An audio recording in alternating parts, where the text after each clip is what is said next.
Guten Morgen, Brasília! Estamos aqui de volta, eu sou Flávio Morgenstern e você não é.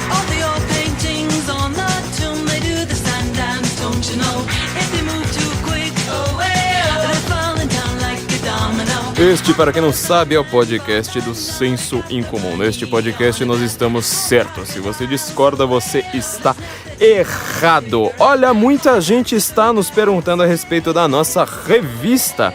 Nossa revista, para os assinantes aqui do Senso Incomum, está explicando em detalhes escabrosos, por sinal, o que está acontecendo com a CPMI das fake news. Quer dizer, essa CPMI, ela mal foi noticiada de fato pela mídia, apareceu de repente só por causa do Alexandre Frota, ninguém tinha comentado muito a respeito dela anteriormente, e nós já avisamos com os nossos olhos de Cassandra, que estão sempre olhando para o futuro, enxergando o futuro e descrevendo o futuro enquanto ninguém acredita na gente.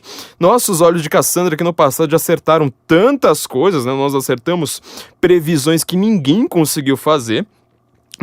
Inclusive nosso colunista, que já foi subeditor do Senso Incomum, Felipe Martins, acertou 48 estados da eleição de Donald Trump, enquanto a mídia mundial inteira estava jurando que Hillary Clinton já estava eleita. Ele acabou virando assessor, né, assessor de assuntos internacionais da presidência da República, hoje está trabalhando com o próprio Jair Bolsonaro e despachando o tempo todo com o próprio Donald Trump, que chamou dele de you're the guy, right? Nós estamos de novo fazendo uma futurologia aqui, dizendo o que vai acontecer no ano que vem. O ano que vem será o ano da CPMI das fake news. Vocês só ouviram falar disso, a gente está querendo justamente evitar este futuro sombrio e explicar de fato o que está por trás desta CPMI. Esta CPMI, na verdade, ela não está pouco preocupada com fake news. O político nunca esteve preocupado com notícia falsa. O político está preocupado em não conseguir se reeleger e controlar o fluxo de informação. Todo mundo sabe disso. O que o político mais gosta de fazer é controlar o fluxo de informação para só aparecer notícias positivas, edulcoradas a ele, aquelas notícias assim tão fofinhas, dizendo nossos políticos são lindos, nossos políticos são fofos, nossos políticos cuidam tão bem da gente e votem de novo nos nossos políticos. É isso que essa CPMI está querendo fazer. E nós estamos explicando qual que é o plano deles. Não, mesmo que você não se importe com o Bolsonaro, falando, eu quero derrubar o Bolsonaro, mesmo que você se importe com isso, essa CPMI, ela vai criar toda uma jurisprudência para você controlar a internet. A internet, ela não vai mais ser livre. Tudo o que você fizer vai ser averiguado, inclusive as suas mensagens privadas. Quer dizer, você mandou um nude pra alguém, vai ter algum político agora vendo o que é que você mandou, porque agora tem uma jurisprudência toda feita pra isso, sobretudo a partir do caso do Verdevaldo, né? Quando espionou o Sérgio Moro e ninguém mandou esse cara pra cadeia, afinal pega mal, né? Mandar jornalista pra cadeia, assim por diante. Então agora, até os grupos de Zap, este é o grande foco dessa CPMI, até os grupos de Zap vão ser investigados, analisados, não existe mais privacidade no Brasil. Então, leiam lá a nossa revista, apoia.se, não apoia-se, apoia.se/Senso Incomum, em real, ou então no patreon.com/Senso Incomum, para você pagar em dólar, você vai ter acesso a nossa revista explicando tudo isso. Eu quero explicar aqui para os meus ouvintes queridos, estou gravando aqui no dia de Halloween, 31 de outubro, hein? Hoje tem Chá com a Gente especial de Halloween também. Chá com a Gente, vocês sabem, é outro podcast aqui da Panela, reunindo basicamente quase todo o time da Panela, exceto eu, porque me deixaram de fora do segundo podcast da Panela aqui, né? Nesse estúdio tão adorável que me grava, me alimenta e me tolera pacientemente. Hoje tem esse episódio especial ali do Chá com a Gente sobre Halloween, mas lembrando, eu tô gravando aqui no dia 31 e eu quero explicar aqui pros meus ouvintes que a gente tá realmente querendo agora que a revista seja quinzenal.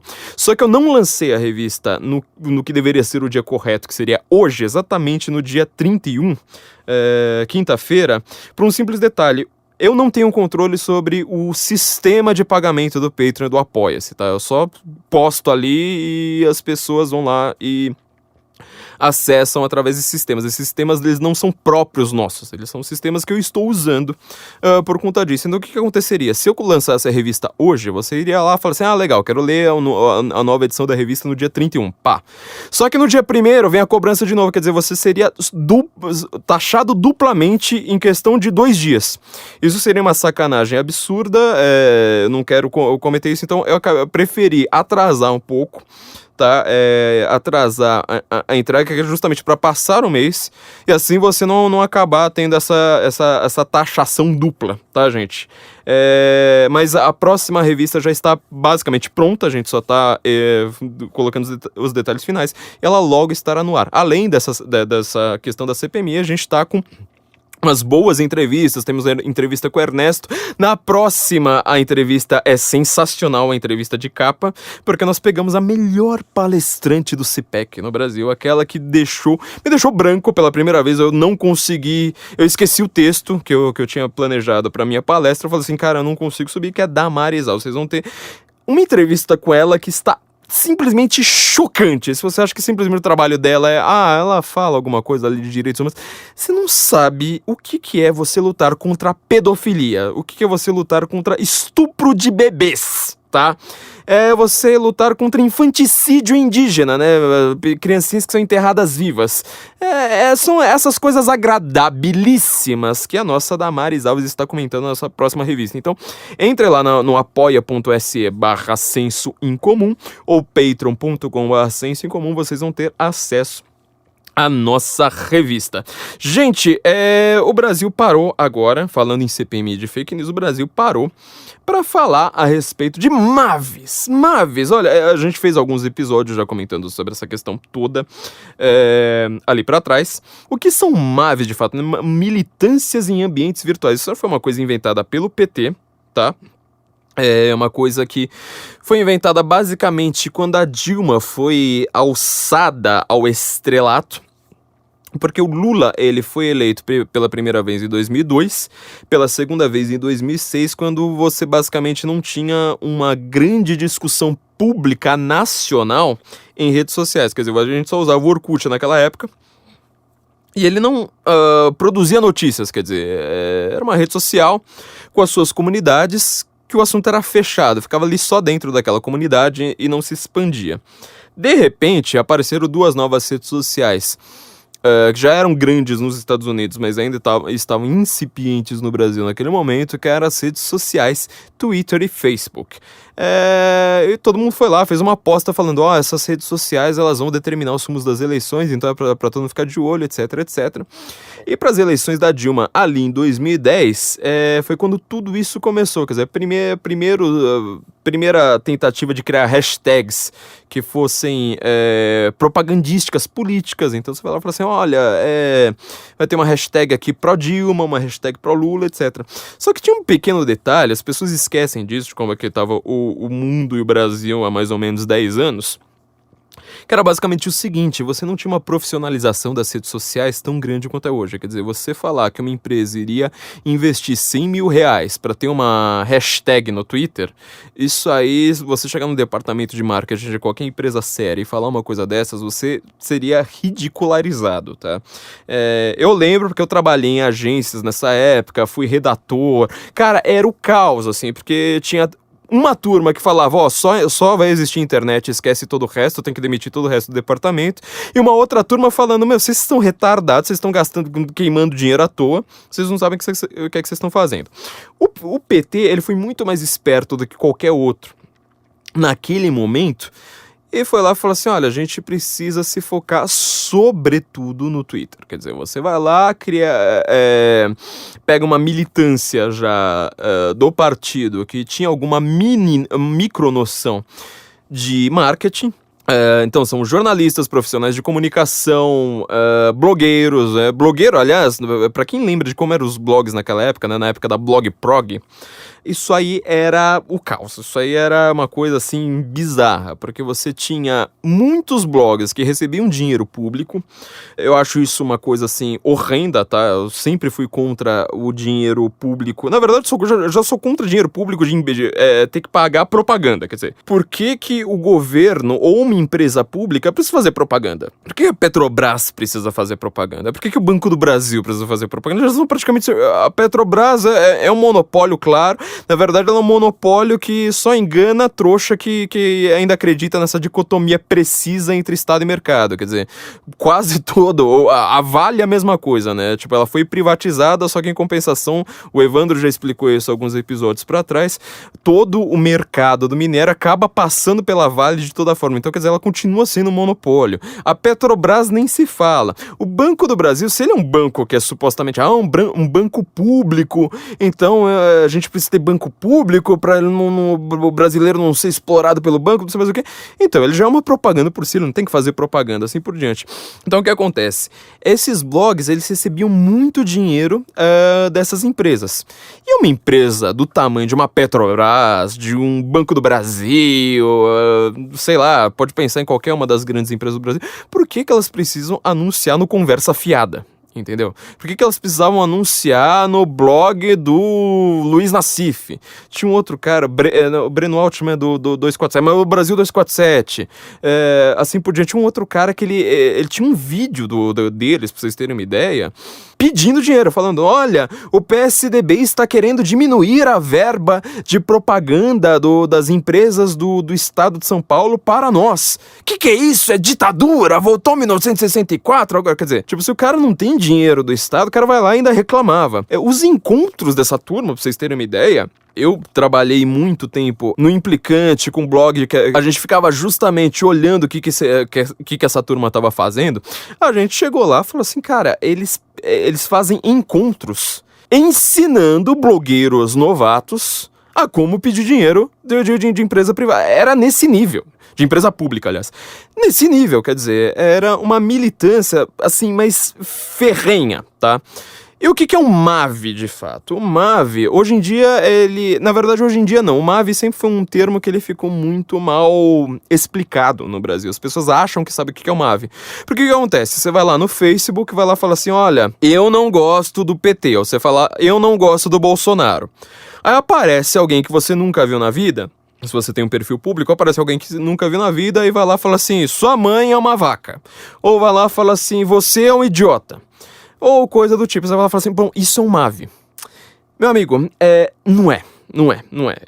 Eu lembro o que foi enfrentar MAVs em 2010, o que foi enfrentar MAVs em 2010 e 2014. Tá? Pouca gente teve contato o que eram os MAVs mais profissionais. É gente que não erra uma vírgula.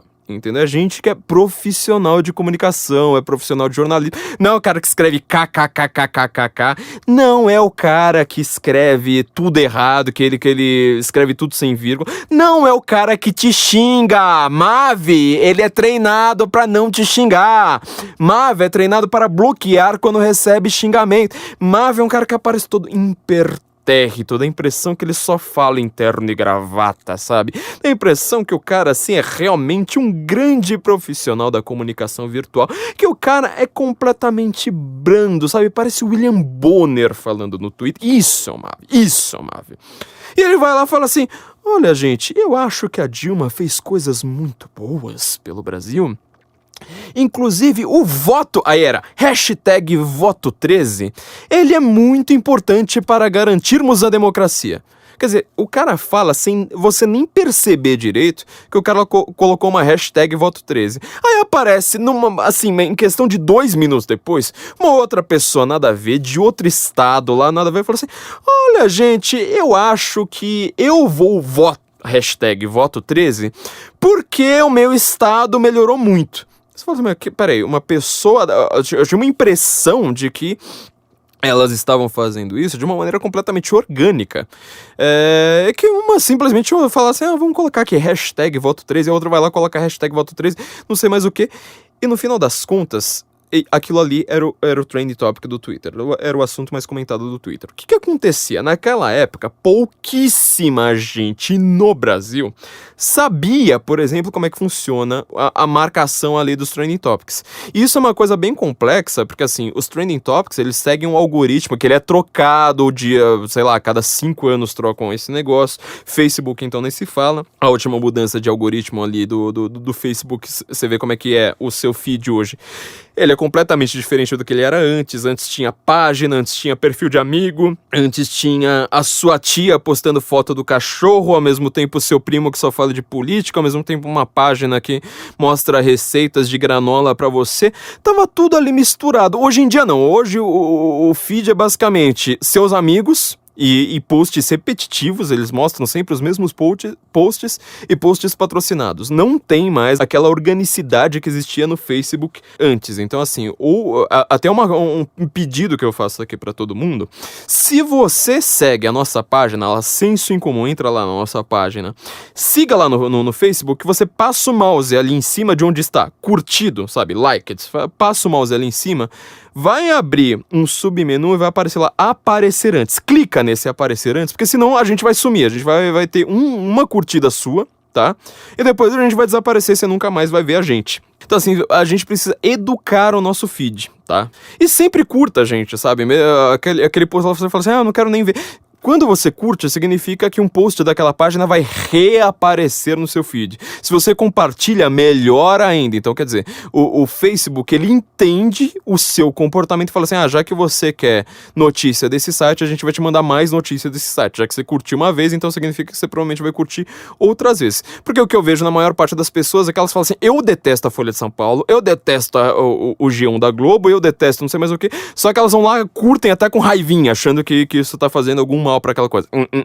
Na verdade, seu feed tá entendendo. Então você quer mais coisas da Folha, quer mais coisas do G1, quer mais coisas do Brasil 247, assim por diante. Então, eduque o seu feed, curta lá e peça pra ver a nossa página primeiro, tá? Bom, mas voltando, o Mavi, ele naquela época, o Facebook, ele não funcionava dessa forma. E ele conseguia perceber como é que você precisa fazer pro Facebook sempre aparecer primeiro, pra página do cara sempre aparecer primeiro, e no Twitter era pior ainda com as hashtags, porque ninguém sabia como é que funcionava os trending topics. Quer dizer, ele tem um algoritmo ali muito próprio, ele não é uma coisa numericamente óbvia, por exemplo, assim, 10 mil pessoas usaram tal palavra neste minuto, então a gente vai colocar. Não é bem assim que funciona, ele tem todo um sistema ali próprio. O Mavi entendia completamente disso, ele tinha sido treinado, ele passou por agência de publicidade, ele passou por curso com jornalista, ele é um cara que já escreve bem, ele é um cara que recebeu uma boa bolada de agências de publicidade. Aliás, lembra como é que o Mensalão começou, né? Mensalão começou com agências de publicidade, assim por diante. Então o Mavi, ele é um cara profissional, ele não era chato, meu amigo. Sabe esse cara pentelho que te enche o saco e fica sabe, você posta 5 vezes, é um cara que você nunca viu na vida, o cara vai lá e te responde toda hora te enchendo o saco e fala, ai, como você é burro, não sei o que. Isso não é Mavi. Isso é um pentelho.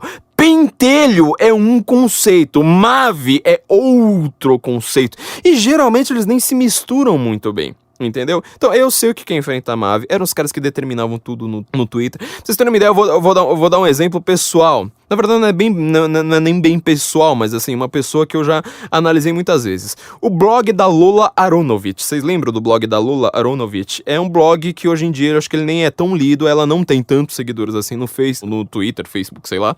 E ele naquela época, o que acontecia? Como a Dilma era a primeira presidente mulher, tinha todo aquele discurso, é a vez da mulher, acho que era inclusive o slogan da campanha dela, a vez da mulher.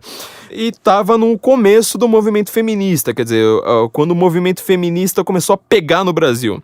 Você lembra que tem até uma entrevista do Lula na Playboy, salvo engano, em 1978, em que perguntam pra ele, o que você acha das feministas? Ele vai lá e responde coisa de quem não tem mais o que fazer. Hoje não, né? Hoje o PT, nossa, porque o PT se preocupa com as mulheres, porque o feminismo é a única forma de salvar as mulheres, porque qualquer coisa que não seja feminismo é exploração sexual das mulheres, assim por diante.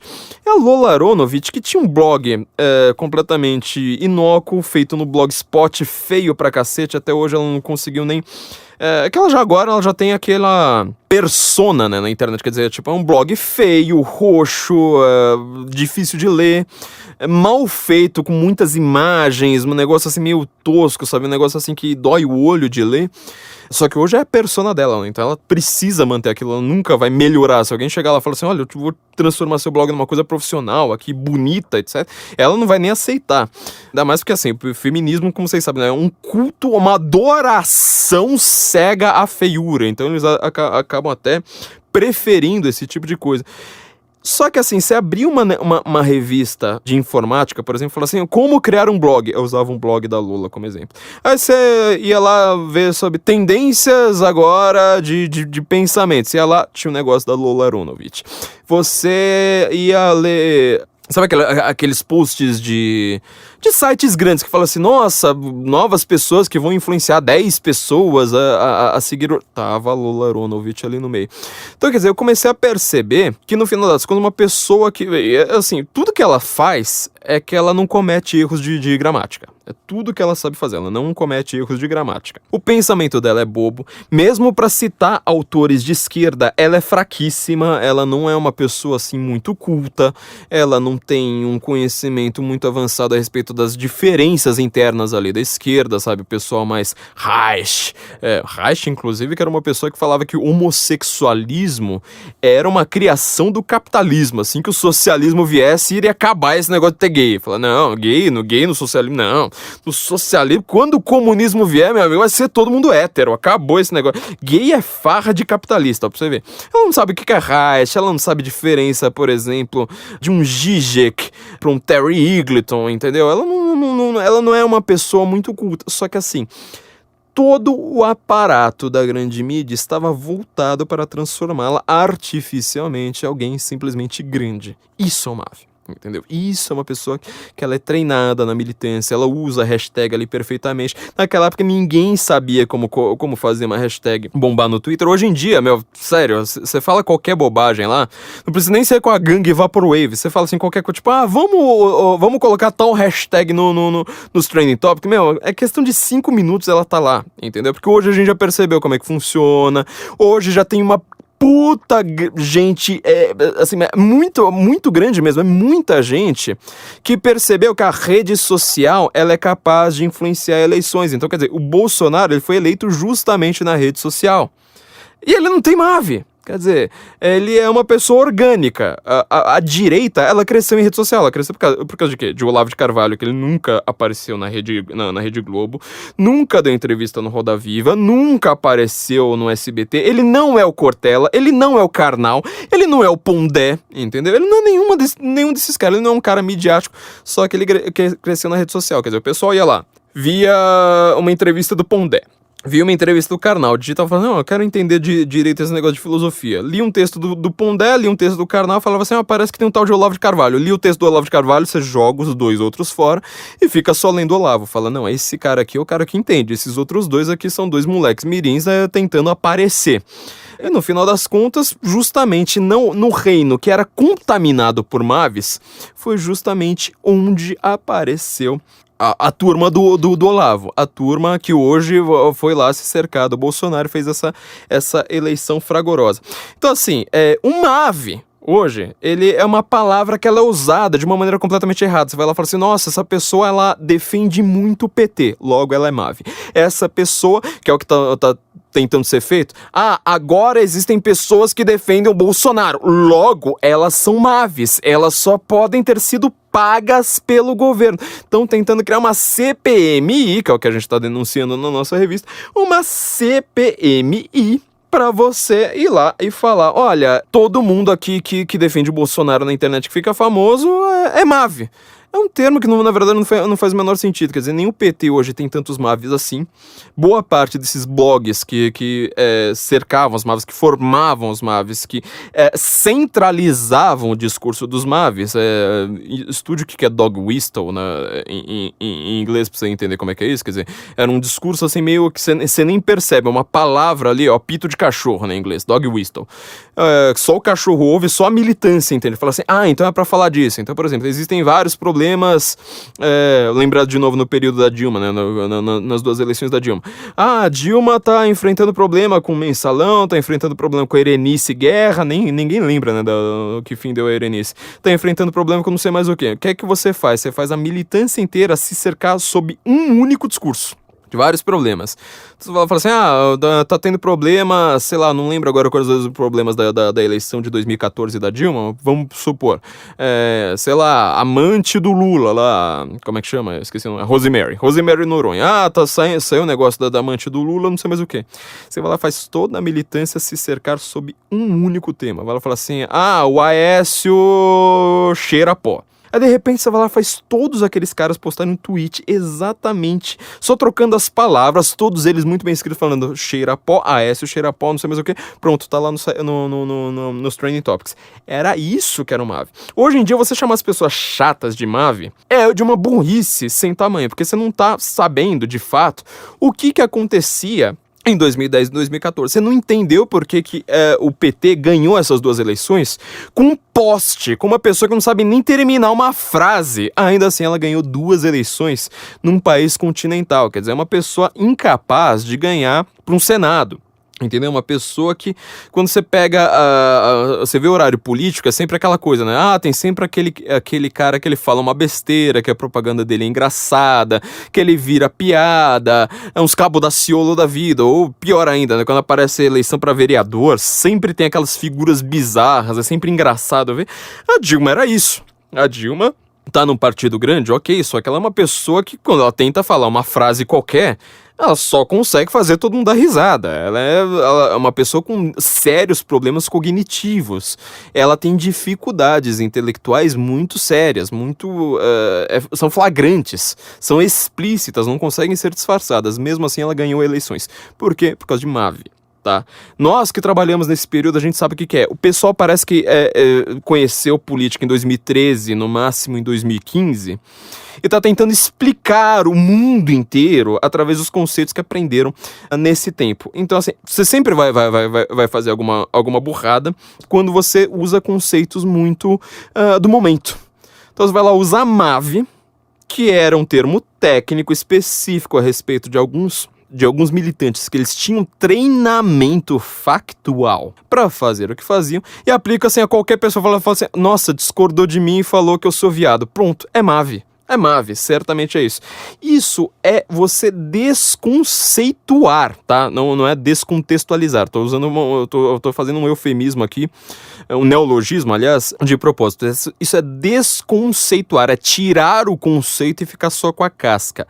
Essa é a pior coisa que você pode fazer filosoficamente. Eu queria lembrar a vocês, já que a gente tá falando aqui de filosofia, já que eu tô falando ali a respeito de Maves, a respeito dessa turma toda, do que foi trabalhar contra isso, você provavelmente, já que você tá precisando tanto ter conceitos melhores, você provavelmente também tá precisando ter um emprego melhor neste momento, entendeu? E você talvez precisa explicar melhor para as pessoas em conceitos mais claros por que você precisa de um emprego melhor, por que você precisa de receber um aumento, por que você precisa de uma promoção, explicar para o seu chefe por que você precisa ter mais dinheiro no seu bolso. Quem vai fazer isso para você é a CV para você, nosso primeiro parceiro aqui do Guten Morgen. Eles vão literalmente criar um currículo para você. Entra lá em Senso em Comum, este é exclusivo aqui para os nossos ouvintes, Senso em Comum, como o nosso site, sensoincomum.cvpravc.com.br.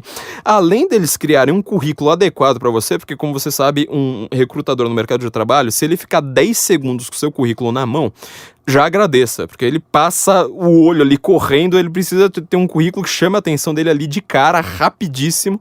Se ele ficar 5 segundos, já começa a agradecer. Eles vão fazer um currículo que é adequado justamente para você chamar a atenção do headhunter. Eles são headhunters, eles trabalham na porta de entrada do mercado de trabalho há muito tempo, e eles vão fazer este currículo que vai mostrar exatamente quais são as suas habilidades, entrando por este link exclusivo para os nossos ouvintes, Senso em Comum. incomum.cvpravc.com.br, você ainda vai ter acesso ao guia de vagas, além do guia de vagas, que é para você saber justamente onde procurar emprego, sem ser daquela forma automática, né, são sempre as mesmas empresas. Também o guia de entrevistas, para você saber o que você responder nas suas entrevistas. Então entra lá, sensoincomum.cvpravc.com.br.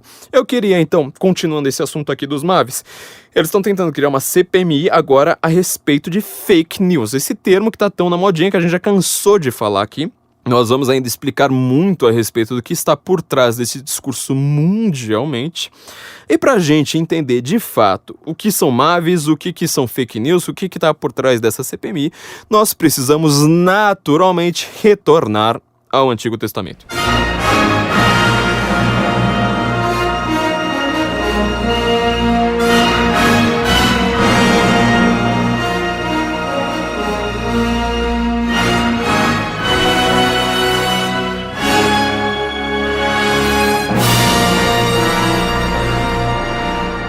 Como sempre na nossa vida, quase tudo, na verdade tudo, o que a gente discute hoje, ou começou na Grécia Antiga, ou começou no Antigo Testamento. A gente precisa então voltar aqui um pouco no tempo para a gente analisar de fato como tudo isso começou.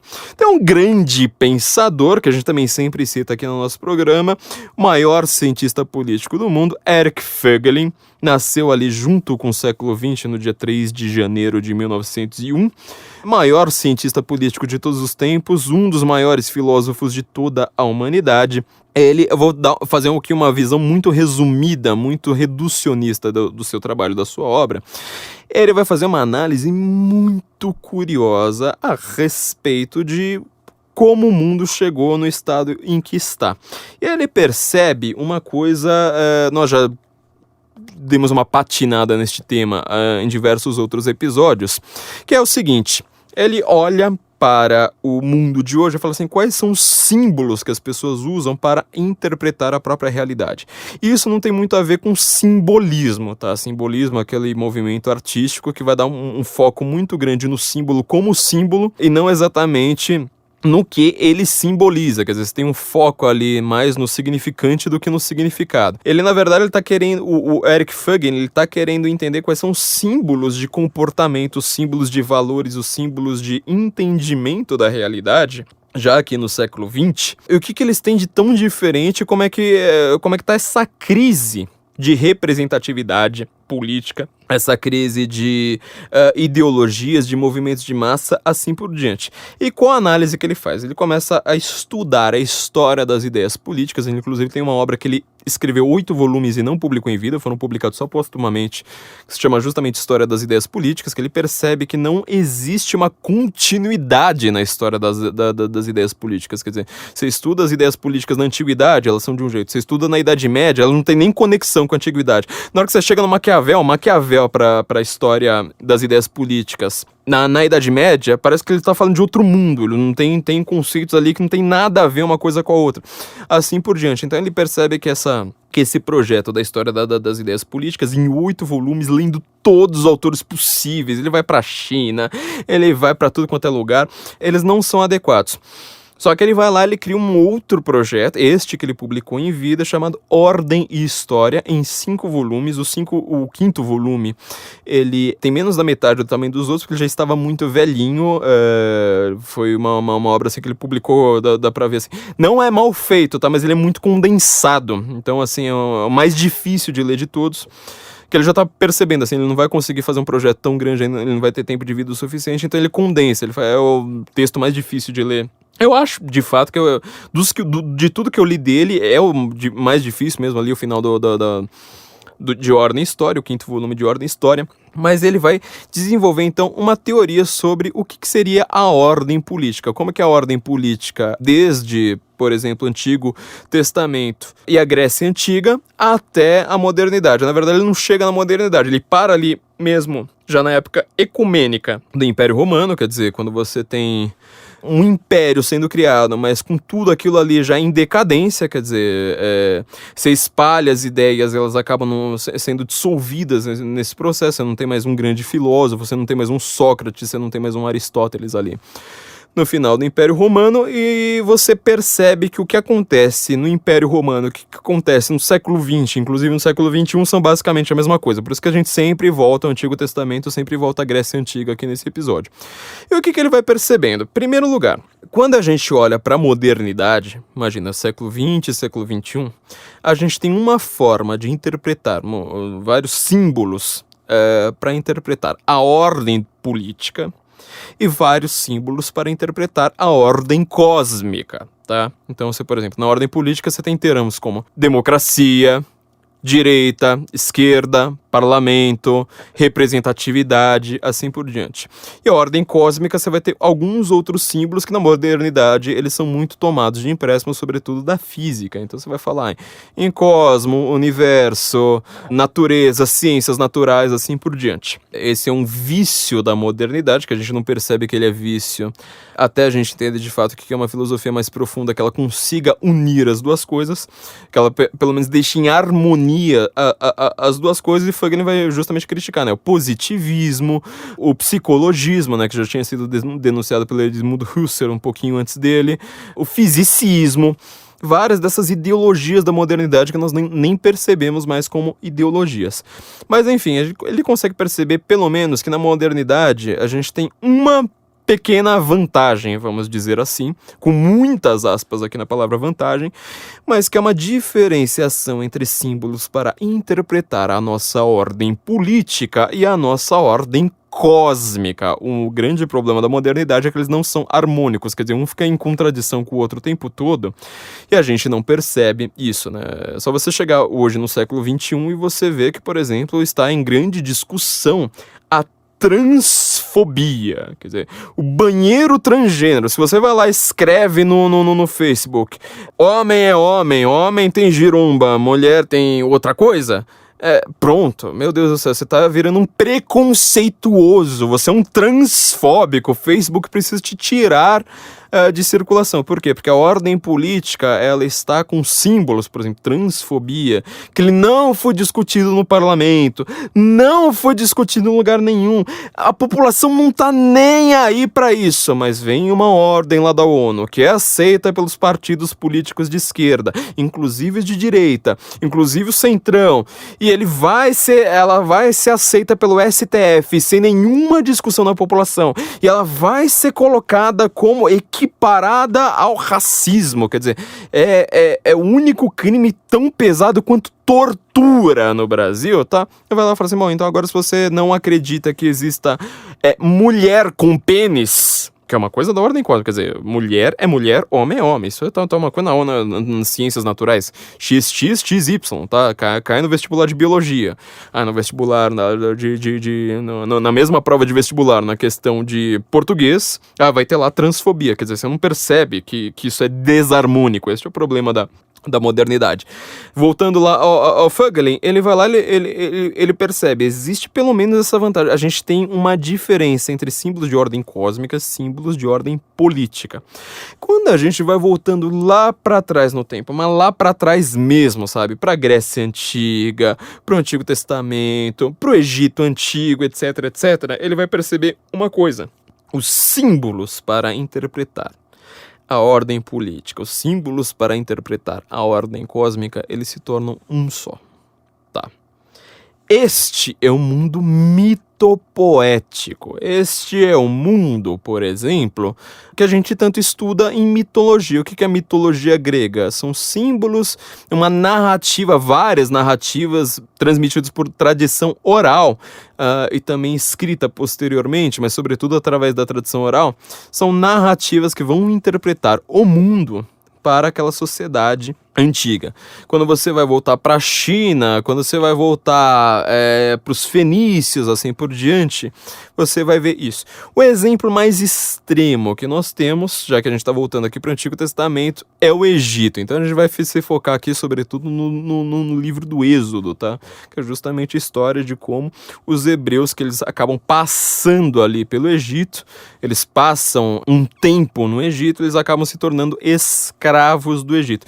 O que é o Egito, tá? Por isso que a gente começou com Walking Like an Egyptian. Adoro essa música, né? Divertidíssima ela. Walk like an Egyptian.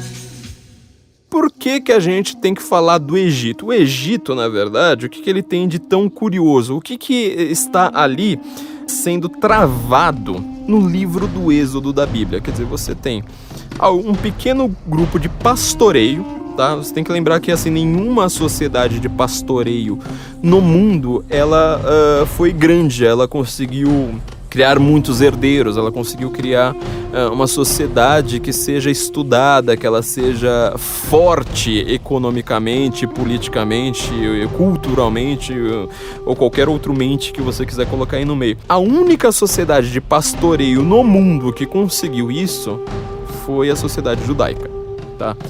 Aqui eu tô colocando, na verdade vamos colocar a sociedade hebraica, porque esse período do Êxodo ainda eles não chegaram a Judá, então não criaram essa coisa chamada judaísmo, é uma sociedade hebraica. Então vamos usar um termo um pouquinho mais acurado, um pouquinho mais preciso. O que está em disputa ali? Quer dizer, você tinha um povo que ele era de pastoreio, ele está pastoreando entre 3 impérios perigosíssimos. O Império Babilônico, que fazia o Estado Islâmico parecer um filme de sessão da tarde, quer dizer, eles partiam gente no meio para se divertir, era um negócio assim, divertidíssimo, sabe? Um negócio assim bem agradável.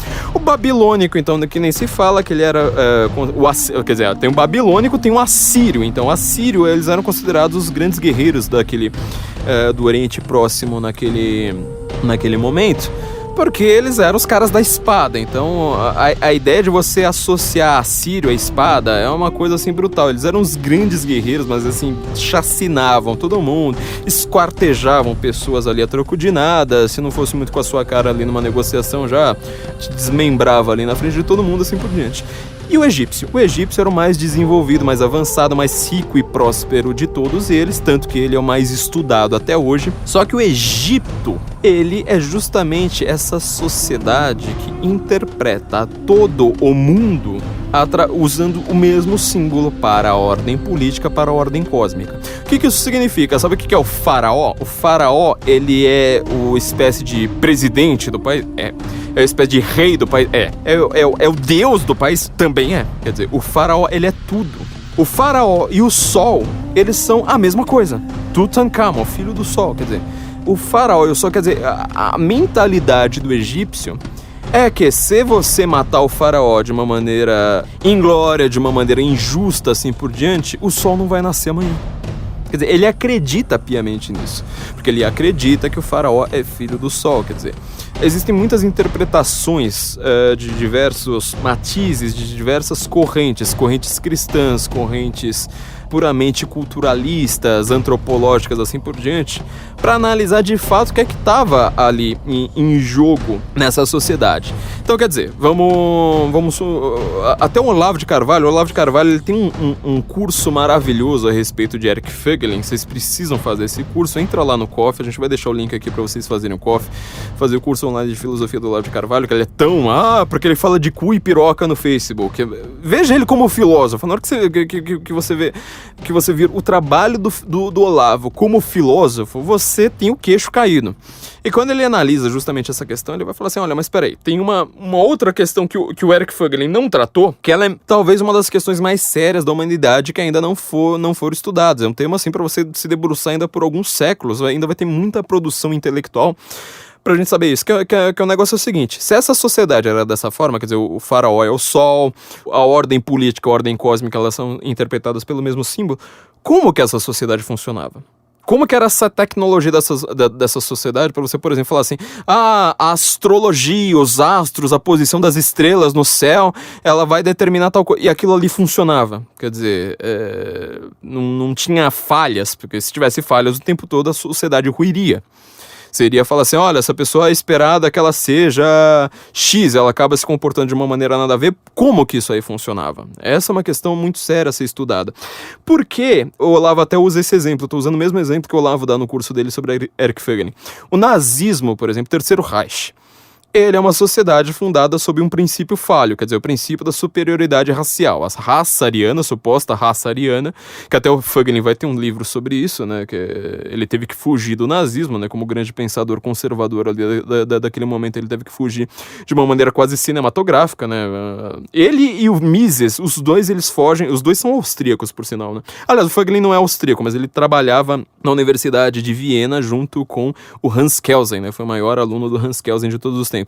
Os dois fogem de uma maneira cinematográfica, praticamente com a SS entrando por uma porta, os dois fugindo pela porta dos fundos. O próprio Fögelin vai ter um livro, 2 livros, né, Estado e Raça, o Estado Autoritário, conceito de raça, aliás, em que ele tá justamente se debruçando sobre essa ideia, falando, isso aí não faz o menor sentido, não é assim que funciona. E o nazismo, ele é baseado, o Terceiro Reich, ele foi baseado num conceito falho, quer dizer, o conceito da superioridade racial. Nem existe raça ariana, eles vão lá falar assim, a raça ariana é superior à raça, às outras raças, né, e sobretudo aos semitas, ou judeus. Isso é uma ideia falha. O nazismo toma o poder em 1933 e ele acaba em 1945, quer dizer, não deu tempo, nem, só foram 12 anos. Como que, então, uma sociedade como a egípcia, que tem conceitos como enxergar coisas nos astros, fazer adivinhação na areia, umas bizarrices daquelas, sacrifícios humanos, divindade, tipo, tem que tratar alguns animais como divindade, tipo jacaré, chacal, gato.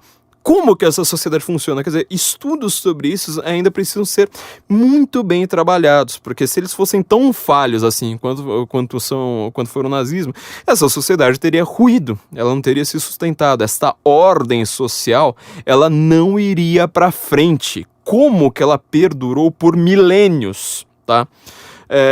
Mas enfim, essa é uma discussão que o Olavo coloca. Eu acho ela muito interessante para quem trabalha com antropologia, para quem quer trabalhar, tem alguma curiosidade nessas áreas de história antiga, assim por diante. É uma área de trabalho que eu acho fenomenal. Bom, o que está ali em discussão, então, no Antigo Testamento, no livro do Êxodo, tá? Pra gente entender direito essa questão dos Máveis, essa questão toda. Você tem, por um lado, esta ordem social e, por outro lado, uma sociedade de pastoreio minúscula, pouquíssimas pessoas que quando vão passar pelo Antigo Egito acabam sendo escravizadas, porque o Egito era muito poderoso e vivia de uma cultura de sociedade escrava. Eles escravizavam todo mundo. Por que só o judeu, na verdade só o hebreu ainda nesse momento, ele acaba indo para frente? Bom, naquele livro ali do Êxodo, a gente tem um momento muito forte, não só para literatura, mas para você desenvolver de fato uma sociedade, para você perceber o que é o mundo, por que a gente chama isso de, por exemplo, sociedade judaico-cristã, esse termo que irrita tantas pessoas. Fala assim, mas ou é cristão ou é judaico, assim por diante. Por que eu acho que esse termo, apesar de ser uma forçada de barra juntando duas culturas ali, que elas não têm um entendimento muito claro, acaba fazendo um certo sentido quando a gente olha ela amplamente pela história. Moisés tem a fuga dele, a grande história, né, literalmente do êxodo dele, do Egito. E quando ele, depois dele fugir do Egito, ele vai para o Monte Sinai, justamente ali no Egito, né, que vai ter guerra ali no Monte Sinai, inclusive na década de 50, assim por diante. Quando ele sobe ao Monte Sinai, ele volta com as tábuas das leis. É um período, um momento ali da literatura que deve ser lido ali, sabe, com muito cuidado, com muito esmero, maravilhoso, muito bonito. E ele acabou voltando com as tábuas das leis. O que significa que ele voltou com as tábuas das leis? Quer dizer, ele subiu no monte sozinho, voltou ali com as tábuas pro seu povo. O que ele tá trazendo, apesar dessas leis, eu acho que eu já até comentei em algum episódio para trás, apesar dessas leis que ele traz não serem tão diferentes assim das leis do próprio Império Egípcio, ele tá mostrando uma coisa. Ele falou assim, irmão, eu estou conversando com a divindade e esta divindade, ela está fora do mundo. A divindade não é mais o chacal, o gato, o sol, sei lá, o imperador, o faraó, assim por diante. A divindade, ela está externa ao mundo. É uma divindade onisciente, onipresente, onipotente. Apesar de ser onipresente, ela também está fora do mundo. Quer dizer, você percebe duas coisas ali. Existe o tempo histórico e o tempo da eternidade. Eternidade não significa simplesmente a história eternamente. a eternidade ela está fora da história. Quer dizer, naquele momento você começa a ter uma coisa chamada existência histórica. Grandes pensadores do romantismo alemão, lá no século XIX, eles vão perceber justamente isso. O Schelling tem textos sobre isso. Deixa eu ver quem mais. Eu tô tentando lembrar aqui, mas o Schelling, sobretudo, o grande pensador de quem o Fögelin vai fazer vai mais pegar alguns conceitos e desenvolver aquilo ali melhor. O Hegel também, ele acaba deturpando. O grande problema do Hegel é que ele está neste ambiente que está se discutindo isso, ele deturpa, ele quer criar uma versão histórica dele, dialética lá, que não faz o menor sentido, justamente pegando conceitos que estão corretos e deturpando o significado. Mas o Schelling, por exemplo, é um cara que ele vai lá e fala: a existência histórica, ela depende deste momento da revelação. Quer dizer, é só ali que você deixa de ter o tempo circular dos egípcios, que você deixa de ter o tempo circular dos astecas, por exemplo. Sabe aquela coisa assim, tipo, precisamos sacrificar pessoas, senão vai acontecer uma hecatombe. Olha, aconteceu um eclipse, isso significa que vai acontecer, que vai ter seca, então a gente precisa matar mais gente, sacrificar mais gente aos deuses. Os grandes deuses que você tenta lutar contra eles no Antigo Testamento, quer dizer, Moloch. Moloch, para quem não sabe, é o deus das feministas. Moloch é um deus que ele tinha estátuas de Moloch, em que ele tinha uma boca gigantesca na barriga, um monstrengo com uma boca gigantesca na barriga, e nessas estátuas tinha fogo saindo dessa barriga. Desenho do Pica-Pau, por exemplo, tem umas representações interessantes de Moloch. E você tinha que pegar alguns bebês recém-nascidos de tempos em tempos e jogar ali no incinerador de Moloch. Tem inclusive algumas passagens no Antigo Testamento em que você vê justamente Deus falando: eu sou um Deus muito ciumento, não passe suas crianças pela barriga de Moloch, não vou aceitar que vocês entreguem, façam sacrifícios a outros deuses que não a mim, então pare de jogar a criança na barriga, né? Quer dizer, aquela fogueira ali de Moloch, assim por diante. Hoje você vê, né, a feminista que detesta a sociedade patriarcal, né, do judaico-cristã, o que ela faz? Ela volta a ter deuses. Agora o Moloch está numa clínica de aborto, no incinerador na clínica de aborto. Arranca já a criancinha ali dentro da barriga e já joga no incinerador. Assim por diante. Então você tem deuses naquele período em que eles são deuses da ordem cósmica, da ordem política, tudo na mesma coisa. O que Moisés acaba criando é uma nova ordem histórica, em que a eternidade está fora da história. Você, quando terminar a sua existência histórica, sua alma vai para a eternidade, ela sai do tempo histórico, ela vai para um tempo em que você tem todos os tempos ali, uma conexão com todos os tempos, e que ela não tem mais história, ela está fora da história, então você só vai ter alegria ou você só vai ter tormentos, assim por diante. Então, como o egípcio, pra gente entender essa questão do Antigo Testamento, como que o egípcio ele faz para manter essa sociedade dele em ordem? Fala assim: mas peraí, eu sou o Egito, eu sou o faraó e eu sou o sol, eu sou o filho do sol. Se você me matar, não vai ter sol amanhã. Como que ele faz para essa ordem perdurar? Ele engana as pessoas, só engana as pessoas? Eu acho muito difícil a gente ter uma visão nesse mundo moderninho, século XXI, com toda a tecnologia e ciência moderna que a gente tem, simplesmente olhar e falar assim: era tudo preconceito, e na verdade se alguém fosse lá, desse um tiro na cara do faraó e falasse assim: dia seguinte amanheceu, portanto ele não era filho do sol, pronto, acabou, vamos acreditar em outros deuses agora, sobretudo os deuses da ciência. Não era bem assim, tá? Eu não acredito que seja uma coisa assim tão fácil. Como eu disse, existem muitas discussões a respeito dessa sociedade egípcia, dessas sociedades antigas. Inclusive há uma antropologia feita por muitos cristãos que eles vão lá e falam assim: mas espera aí, existem algumas referências aqui, não só no Antigo Testamento, mas da própria sociedade egípcia, que vão corroborar que existe uma outra época de desenvolvimento humano. Como é que egípcio fazia pirâmide? Até hoje a gente não tem uma explicação factual. Fala assim: eles faziam desse jeito. É muito grande, quer dizer, hoje os arquitetos da modernidade têm uma dificuldade enorme para criar prédios que são mais simples do que prédio que egípcio construiu há 5.000 anos. Como é que eles faziam esfinges, como é que eles faziam dutos subterrâneos, labirintos, aquela coisa toda. Inclusive tem uma grande discussão, por exemplo, porque que Set, aquele deus do Egito, o deus egípcio Set, ele aparece como um dos próprios filhos do Caim na Bíblia. Quer dizer, provavelmente eles tinham uma conexão mais próxima com a divindade, que a gente não entende como ela funciona até hoje, e por isso era uma sociedade que estava, apesar de completamente errônea em matéria de interpretação do mundo, ela estava muito avançada tecnologicamente para o seu período histórico ali. Bom, enfim, como é que os egípcios faziam para você conseguir, então, de fato, ter toda essa tecnologia, ter toda essa sociedade em ordem, uma ordem baseada em astrologia, baseada em Deus jacaré, umas bizarrices dessas? Bom, a grande questão é que a sociedade egípcia como um todo, ela era baseada em uma internalidade brutal. Quer dizer, você não enxergava o mundo de fora, você só olhava para o mundo de fora como uma coisa assim proibida. Quer dizer, existe o Egito, que é uma ordem de fato, o sol nasce para o Egito, as estrelas brilham no céu só para o Egito, assim por diante, e todo o resto do mundo é um mundo de caos, de desordem, no qual você não deve ir, não deve pisar lá de jeito nenhum.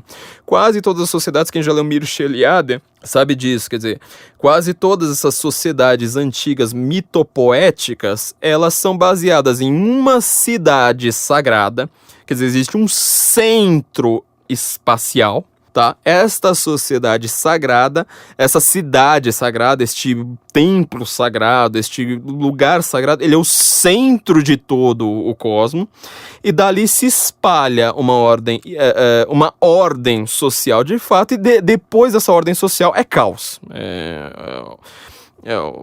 Uma coisa temível, uma coisa de seres monstruosos, assim por diante. Então ninguém vai para aquela região do caos. A gente pode também lembrar da antiga Grécia, da Grécia Antiga, que também é um dos grandes temas aqui do nosso podcast. A gente sempre tem que falar da Grécia Antiga quando a gente está falando de CPMI. A Grécia Antiga, ela também é baseada nisso. Quer dizer, você tem Atenas, você tem ali as cidades-estado ali da Grécia, na hora que você sai dela, você tá no caos. Quer dizer, qual que é a história do Odisseia? Odisseia terminou a guerra de Troia entre Grécia e os troianos, né, os turcos, entre Grécia e Troia, quando o Odisseu ele acaba se perdendo no mar no caminho de volta para Ítaca, ele acaba caindo numa região de caos, numa região de seres mitológicos, de ciclopes, de monstros, assim por diante. Aliás, para quem não sabe, eu recomendo aqui para vocês o podcast do meu amigo Silvio Grimaldo, que inclusive ele é o editor do site do Olavo. Ele criou um podcast chamado A Barca de Ulisses. Quando eu comecei o Guten Morgen, podcast de direita era tudo mato, sabe? Só tinha o Luciano Pires, que ele mal fala de política, né? Que ele ajudou a gente bastante aqui no começo, no Café Brasil. Um abraço aqui pro Luciano Pires. E a gente, entendeu? E não tinha mais ninguém. Agora estão aparecendo vários podcasts de direita. Eu recomendo para vocês esse podcast A Barca de Ulisses, que ele tá justamente comentando, começou agora, e ele, como nós, também é metaleiro, e ele também explica tudo baseado na Grécia Antiga. Ele tá explicando agora justamente essa história da Odisseia, de como que é esse caminho de volta de Ulisses ali para Ítaca. Então você vê todas essas sociedades, o Egito, todas essas sociedades, chinesa, o japonês, o asteca, o inca, o norte da Europa e tal, tudo baseado em ter uma cidade sagrada. O resto do mundo é caos, o resto do mundo é de seres monstruosos, de monstros marinhos, assim por diante. Então você não vai pra lá de jeito nenhum. Aí o Olavo, quando ele tá comentando isso na aula dele sobre Eric Fögling, no seu curso sobre Eric Fögling, ele falou uma coisa assim muito tocante pra mim, que tem tudo a ver com a CPMI. Por isso que a gente sempre precisa voltar pra Grécia Antiga, sempre precisa voltar pro Antigo Testamento, pra gente entender essas modernidades bobas e completamente desinteressantes e desimportantes da nossa vida, tipo uma CPMI. O que acontece? Ele falou assim, olha, toda vez então que você fala assim, olha, eu quero, por exemplo, me informar sobre tal assunto. E eu quero me informar só com as fontes válidas, só com as fontes reconhecidas. Por exemplo, você quer falar se aconteceu o que aconteceu ontem, por exemplo, né, no dia 30 de outubro, que a Rede Globo, na verdade foi no dia 29 e a coisa explodiu mesmo no dia 30, que a Rede Globo, no jornal, acho que foi no Jornal Nacional, foi lá e noticiou que o Jair Bolsonaro, na verdade o assassino da Marielle, ele foi lá, tocou a campainha no condomínio onde também mora o Jair Bolsonaro, e foi lá e foi ver um outro assassino da Marielle. E o Jair Bolsonaro não tinha nada a ver com isso, estava em Brasília, estava despachando, estava trabalhando lá em Brasília como deputado. Só que aí o porteiro falou, tipo, o porteiro tem uma memória maravilhosa pra saber quem, às 5 da tarde, do dia não sei o que, do tal, 2 anos atrás, sei lá quando, foi lá e falou com o seu Jair, né? Como se todo porteiro conseguisse fazer isso. O porteiro foi lá e falou assim, ele tocou na casa do Jair. E foi o seu Jair que mandou ele entrar. Pronto, a Rede Globo parou. Falou, não, vamos todo mundo agora só falar disso. E você, uma pessoa que está querendo se informar a respeito disso, você fala assim, não, peraí, ao invés de pegar todas as fontes possíveis, coisa que está anotada, sei lá, pegar a ficha do condomínio, ver assinatura, ver print, ver mensagem de zap, ver se o cara tava em Brasília ou não, você vai lá e fala assim, não, peraí, eu quero só usar a fonte reconhecida, eu quero só Rede Globo e G1 e Folha de São Paulo. Você tá agindo como egípcio. Entendeu? Você tá fazendo a mesma coisa que os egípcios faziam. Quer dizer, o egípcio fala assim, peraí, só existe o meu mundo, o mundo do faraó. Se matarem o faraó, o sol não vai nascer. Você tá vendo o que você tá fazendo? Você tá fazendo a mesma coisa que um egípcio. A mesma coisa, por exemplo, de só os estudos científicos que falam de tal coisa. Quer dizer, ciência, que deveria ser uma coisa maravilhosa, universidade, que ela surge como uma ideia maravilhosa, ela vira puramente ideologia, você só vai aceitar as ideias que seu professor também vai aceitar, e você, ao invés de discutir, você tem que concordar com o professor. E as pessoas falam isso, tá vendo? É científico. Olha que coisa maravilhosa, olha que coisa avançada, aqui está a ciência, aquela que discutiu, aquela que foi avaliada pelos pares, e todos os pares concordam entre si, aquela que foi publicada no periódico científico XYZ. Você está agindo como um egípcio, você não está agindo como Moisés, por exemplo, que ele vai lá ver 2 ordens, ele vai lá e fala assim, peraí, a gente precisa criar o símbolo da nossa própria ordem social, e ao mesmo tempo o símbolo da ordem cósmica é uma coisa diferente. A gente vai ter que interpretar a natureza dessacralizando a natureza. Não vamos mais ter que olhar para o sol e falar sol, ó Deus sol, ó Deus a lua, ó Deus as estrelas. Não, você vai ter que agora falar assim, o sol é uma coisa, Deus é uma outra coisa.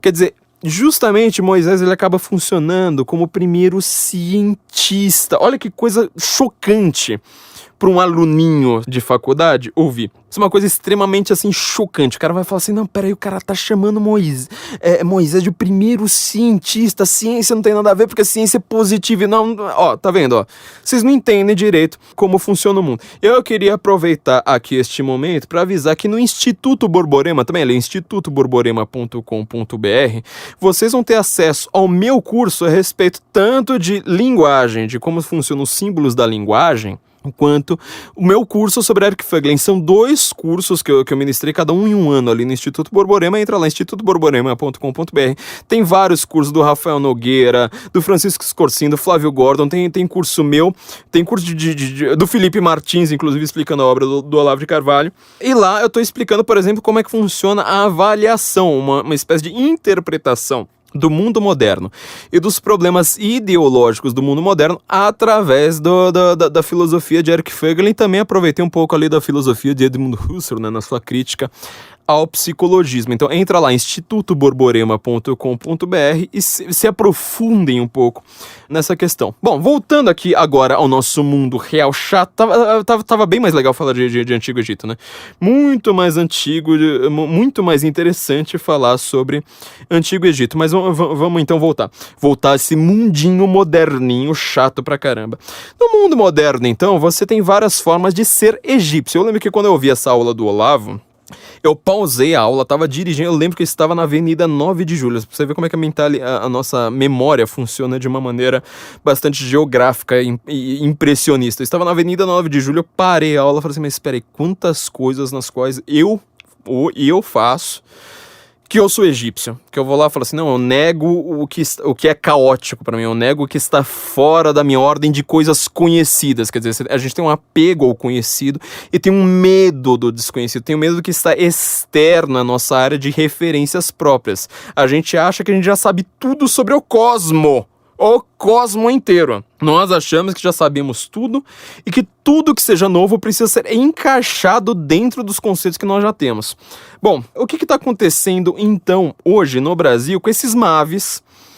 Na verdade, com essa interpretação moderna de você retirar o conceito de MAV e falar, olha, todo mundo que me encheu o saco na internet é MAV. Por que estão tentando criar uma CPMI das fake news que você vai ler na nossa revista e entender o que é que está por trás de tudo isso? Bom, primeiro lugar, como foi o caso da Globo, você está tentando criar uma força, uma autoridade artificial da qual todo mundo vai se cercar. Ela é uma espécie de uma força centrípeta no caso, né? Que tudo vai rodear, ela vai, como um imã, sabe? Vai puxar tudo aquilo ali, é quase um buraco negro, para tudo cercar só aquele horizonte de conhecimentos. Então, por exemplo, você vai lá e fala assim, olha, existem fake news por aí. O que era fake news originalmente quando esse termo foi cunhado, basicamente, no final de 2016? Você vai falar assim, olha, existe grandes canais de comunicação, como, por exemplo, CNN, New York Times, Washington Post, MSNBC, CBS, assim por diante, e todo o resto é fake news. Quem era considerado fake news naquele grande momento? O site que ajudou a eleger Donald Trump, que era o Breitbart. O Breitbart tem fake news? Não. Eu até comentei vários episódios pra trás, que uma das coisas mais curiosas é que eu vi um podcast da revista The Economist, tá? Quer dizer, uma revista grande. É uma das revistas que é considerada... É egípcia, tá? É uma revista que ela é a ordem social, a ordem cósmica, tá tudo ali. Você vai falar assim, isso aqui é uma autoridade que eu preciso ouvir. Todo o resto que não está na Economist é caos. Todo o resto que não está na Economist, ela é do mundo dos monstros marinhos. É do mundo que eu não posso conhecer. Se algo discorda da Economist, olha, este algo não é Economist, esse algo não é economista, como esta coisa pode ser levada a sério? A Economist tem o pessoal da London School of Economics, é o pessoal que mais entende de economia no mundo. Na verdade, no final das contas, é o pessoal que mais fala bobagem sobre economia no mundo. Mas enfim, essa Economist, que é essa revista egípcia, ela fez um podcast justamente falando sobre o Breitbart, e ela solta uma frase maravilhosa. Eu tava entrevistando, né, uma mulher do Breitbart, ela fala assim, o Breitbart, neste momento, eles estão pensando em se expandir para a França e para a Alemanha para influenciar as eleições da França e da Alemanha. No final das contas, eles não conseguiram fazer nenhuma coisa nem outra. Fazer uma versão do Breitbart em alemão e uma versão em francês. Salvo engano, ainda não saiu nenhuma das duas versões. Mas eles estavam querendo influenciar as eleições naquele momento. Aí o entrevistador vai lá e pergunta pra ela, fala assim, mas peraí, você acha que eles vão conseguir... Porque esses países, né, França e Alemanha, não tem a primeira emenda dos Estados Unidos, né? Quer dizer, tipo, você não pode censurar, você não pode... O Estado não tem o poder de censura, não pode limitar a liberdade de expressão, não pode fazer nada disso. Fala assim, você acha que um site como o Breitbart vai poder espalhar fake news como eles fazem nos Estados Unidos?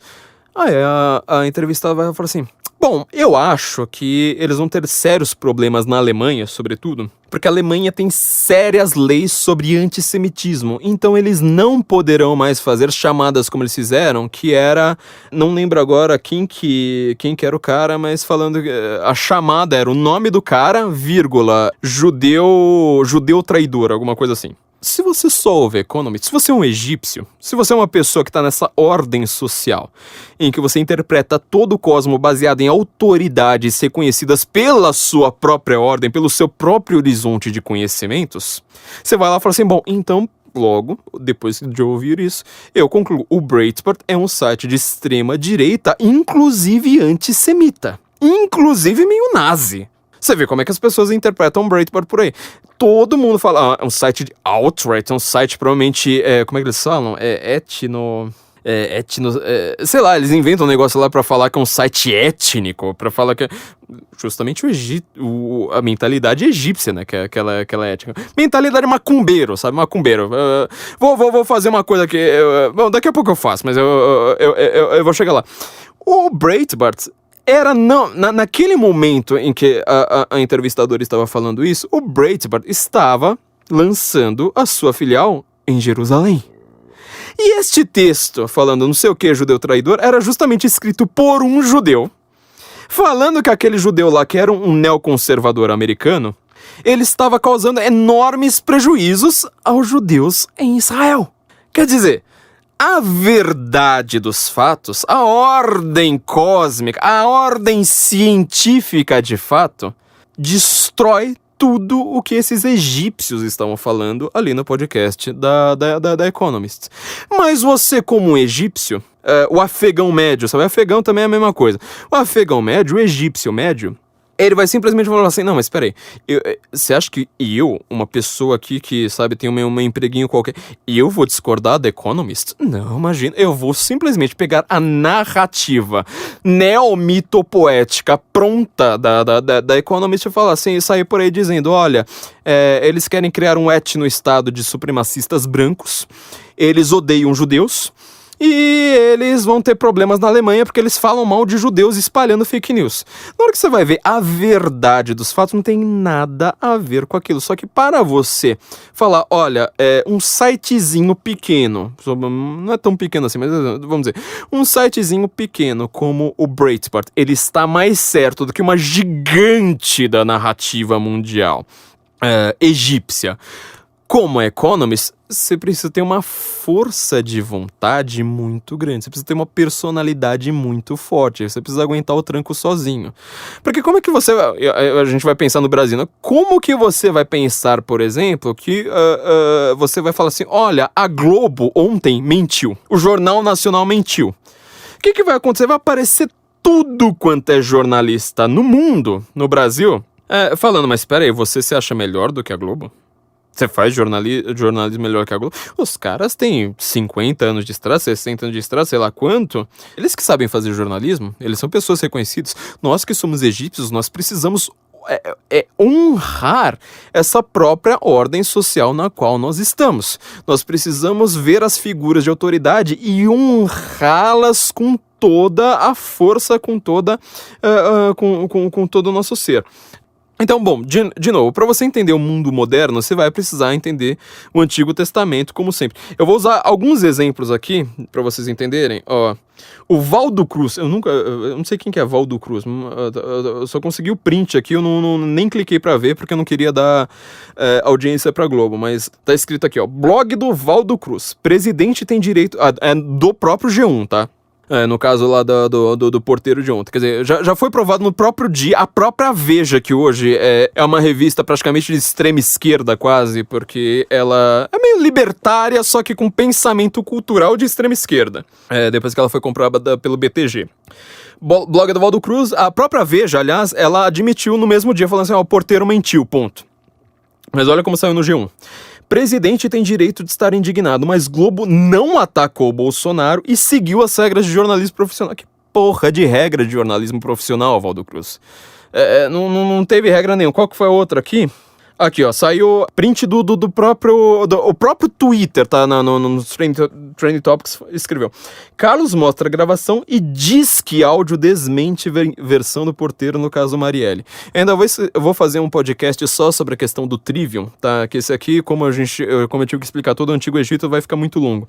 Mas Carlos Bolsonaro, né, mostra a gravação e diz que áudio desmente. Não é que ele disse que o áudio desmente. O áudio desmente! Quer dizer, você faz toda é bem intrincado. O cara vai lá e coloca a palavrinha pra falar assim, olha, na verdade, não é que o áudio desmente.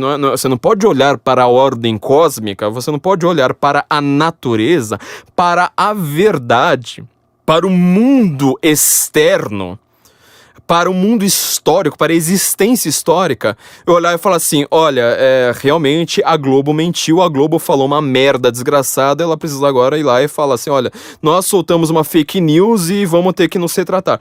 Não, sai assim, Carlos mostra a gravação e diz que áudio desmente. Quer dizer, a forma como eles interpretam é para voltar sempre a fazer a mesma coisa que, de novo, os egípcios. Você volta a simplesmente interpretar o mundo pela sua visão.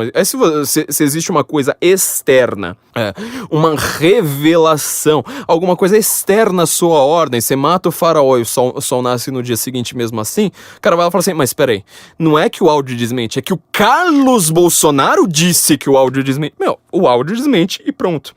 Então, quer dizer, tinha mais uns prints aqui. Print do G1, achei aqui, ó.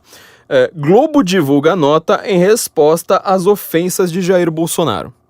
Peraí, a Globo vai lá e fala que o cara, ele teve ligação com o assassino da Marielle. Você imagina que sai uma notícia a respeito de você falando assim, olha, sabe o assassino sabe o Champinha? Sai notícia lá no G1, você, o Champinha, ele na verdade ele ligou pra você antes de assassinar, estuprar, sequestrar e esquartejar a Liana Friedenbach. Aí você vai lá e fala assim, você está mentindo, seu canalha. O jornal lá que acabou de divulgar aquilo, ele vai lá e solta a nota, né? Globo divulga nota em resposta às suas ofensas. Peraí, quem que ofendeu quem, meu amigo? E assim, não adianta falar assim, mas você tá puxando o saco do Bolsonaro. Cara, isso foi calúnia, uma coisa gravíssima, entendeu? Foi uma coisa assim que não é jornalismo, que não, sabe, não faz o menor sentido.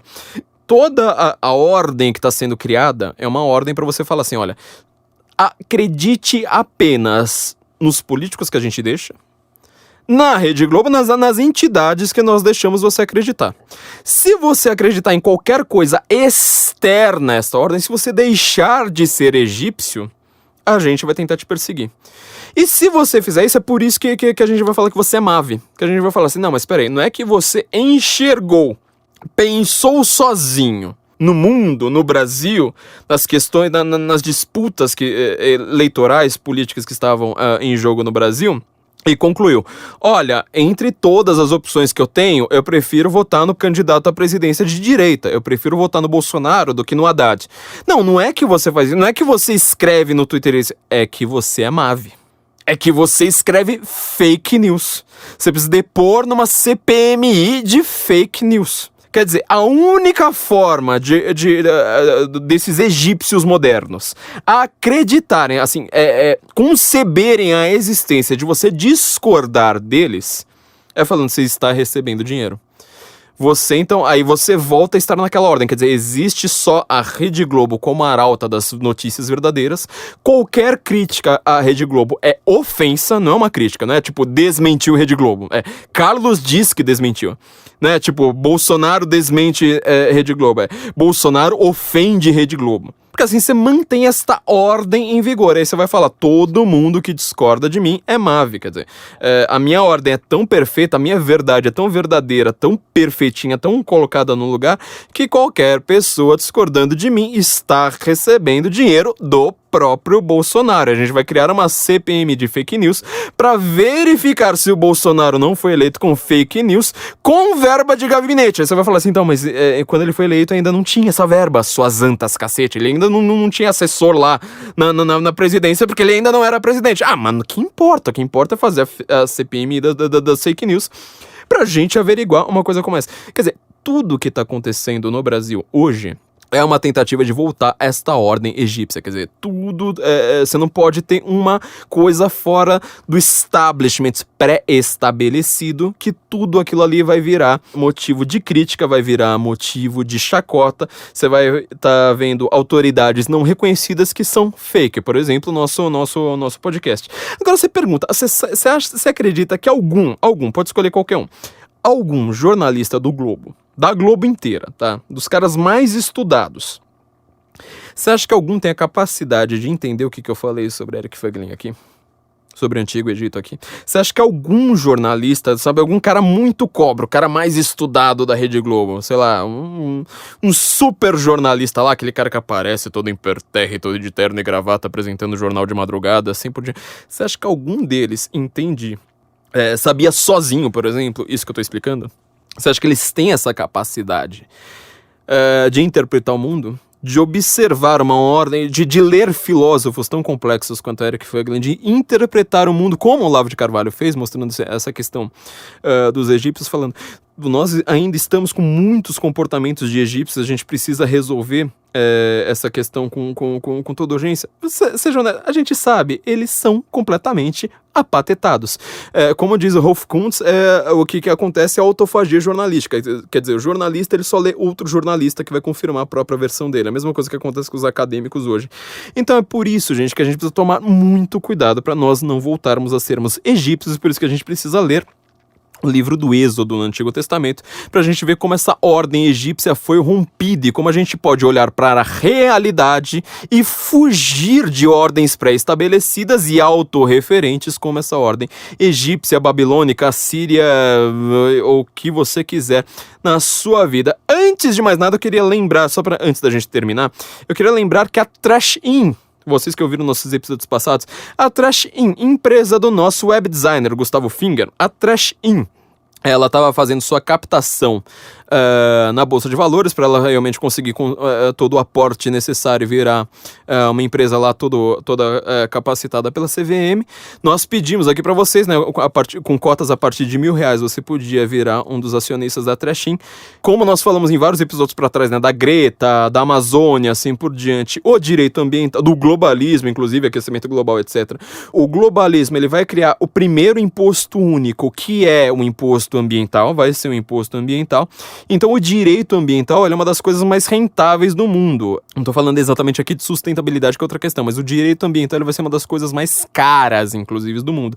Então você tem uma empresa como a Trash-In, que ela cuide de resíduos da sua empresa. Se você tem um restaurante, uma escola, um colégio, uma indústria, que você precisa ter todas as normas do que você vai fazer com o seu resíduo, mostrar ali para a prefeitura que você está cuidando adequadamente do seu resíduo, que você não está poluindo, tá com todas as normas em ordem. A Trash-In é uma empresa que ela vai fazer isso e ela conseguiu, vamos comemorar aqui, uhul! A Trash-In conseguiu exatamente o aporte necessário com a ajuda de vocês, nossos ouvintes maravilhosos. Mas a gente quer lembrar também agora, neste momento, né, além de comemorar, que vocês podem continuar entrando lá em Trash-In, igual lixo, né, não é igual trash metal, é igual lixo. trashin.com.br/senso incomum. Você vai ter ali também agora a nossa página para, se você tem uma empresa, se você tem uma escola, uma indústria, sobretudo uma indústria, nessas empresas que precisam mostrar, restaurante que precisa muito disso, para mostrar para a prefeitura o que é que você está fazendo com o seu lixo. Eles vão fazer a captação correta, mostrar ali, tirar as riquezas que tem no seu lixo, reciclar direitinho o que é que precisa, etc, e te dar tudo que você precisa para mostrar para a prefeitura. Vamos tirar o Estado, então, dessa jogada, deixar que uma empresa privada cuide exatamente disso. Então, entra lá em trashin.com.br/senso incomum, você vai ter os serviços da Trash-In para a sua empresa. É só porque eu tava falando de lixo, né? Lixo, aliás, tava Globolixo, né, em primeiro lugar nos Trending Topics, e pelo visto não vai continuar. Eu queria ver quando é que a Globo vai assumir que ela fez uma caquinha e fala assim, olha gente, eu tô vindo aqui em público falar, no final das contas, que tudo que a gente tava esbravejando aqui contra o Bolsonaro, assim por diante, era tudo cascata, foi uma invenção, assim por diante, assim por diante. Eu falei que não dá tempo da gente falar do Trivium, tá? Mas porque eu queria fazer um episódio só sobre isso, vai ser um episódio muito focado no que foi a filosofia da Idade Média, aquela filosofia, por exemplo, que o Shakespeare estudou tanto, pra ele ser o Shakespeare. Já comentei em vários episódios aqui pra trás de que uma das grandes questões que a gente quer sempre tratar aqui também é por que existiu, por exemplo, um Dante, por que existe um Leonardo da Vinci, por que existe um Shakespeare, e hoje não existem pessoas que sejam tão inteligentes quanto eles, quer dizer, pessoas que sejam capazes de pegar toda a filosofia, toda a história, toda a mitologia, tudo aquilo que existiu anterior a ele, um Cervantes, assim por diante, e criar uma obra artística tão objetiva, tão perfeita, tão rica, tão detalhada, E por que essas pessoas não existem mais? E boa parte disso tem a ver com o Trivium. Eu queria pelo menos comentar aqui nessa partezinha final, depois de tanta gente falar do Antigo Egito, mas eu quero pelo menos falar rapidamente, tá? Entra lá no Instituto Borborema também, meu primeiro curso, aliás, né? O curso sobre linguagem fala bastante disso, a diferença da linguística moderna para a filosofia da linguagem e para o Trivium, eu tô citando, inclusive, vários trechos ali de livros sobre o Trivium, né, sobretudo da irmã Miriam Joseph, que você pode encontrar na nossa livraria, né, livraria.sensoincomum.org.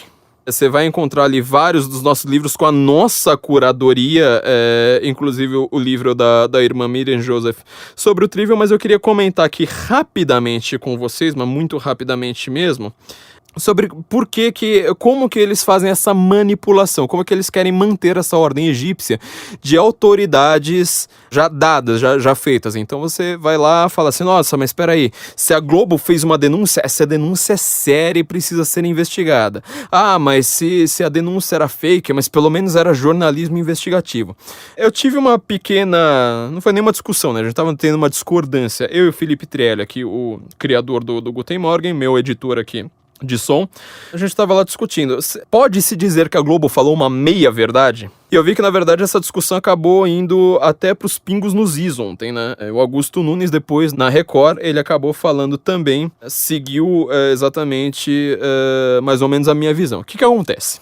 A Globo achou um depoimento de um porteiro, tá? Quer dizer, foi o caso invertido do Francenildo. O Francenildo, ele falou a verdade a respeito do Palocci, ninguém acreditou no Francenildo. O Palocci ainda mandou quebrar o sigilo do porteiro, falar, olha, ele deve ter recebido 15 mil reais aqui, que naquela época até que era um dinheiro considerável, quer dizer, obviamente que continua sendo considerável hoje, mas olha, tá vendo? Ele deve ter recebido uma verba para me acusar. Ninguém acreditou no Francenildo naquele primeiro momento.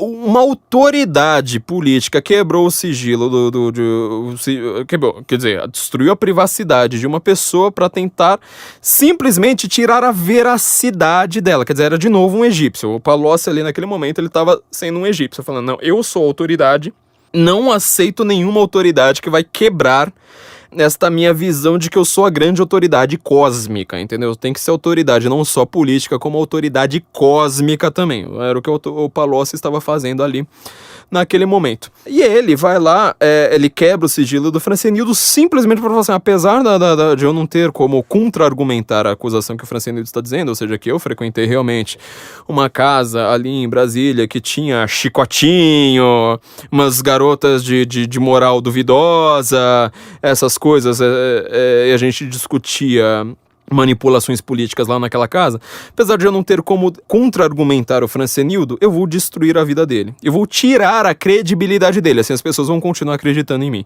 Foi o que o Palocci fez com o Francenildo. No final das contas, acabou não colando muito bem essa ideia, só que ninguém também deu bola pro Francenildo. A gente precisa achar o Francenildo ainda e ver como é que tá a vida dele. Agora foi o contrário, quer dizer, o Bolsonaro estava em Brasília, a Globo vai lá, acha o depoimento que um porteiro deu em sigilo de justiça para a justiça na investigação do caso Marielle. O porteiro, nitidamente, ele não gostava do Bolsonaro, pelo que a própria Rede Globo fala do Bolsonaro, pelo que a própria Folha fala do Bolsonaro, pelo que o próprio PSOL, que é tão forte no Rio de Janeiro, fala do Bolsonaro.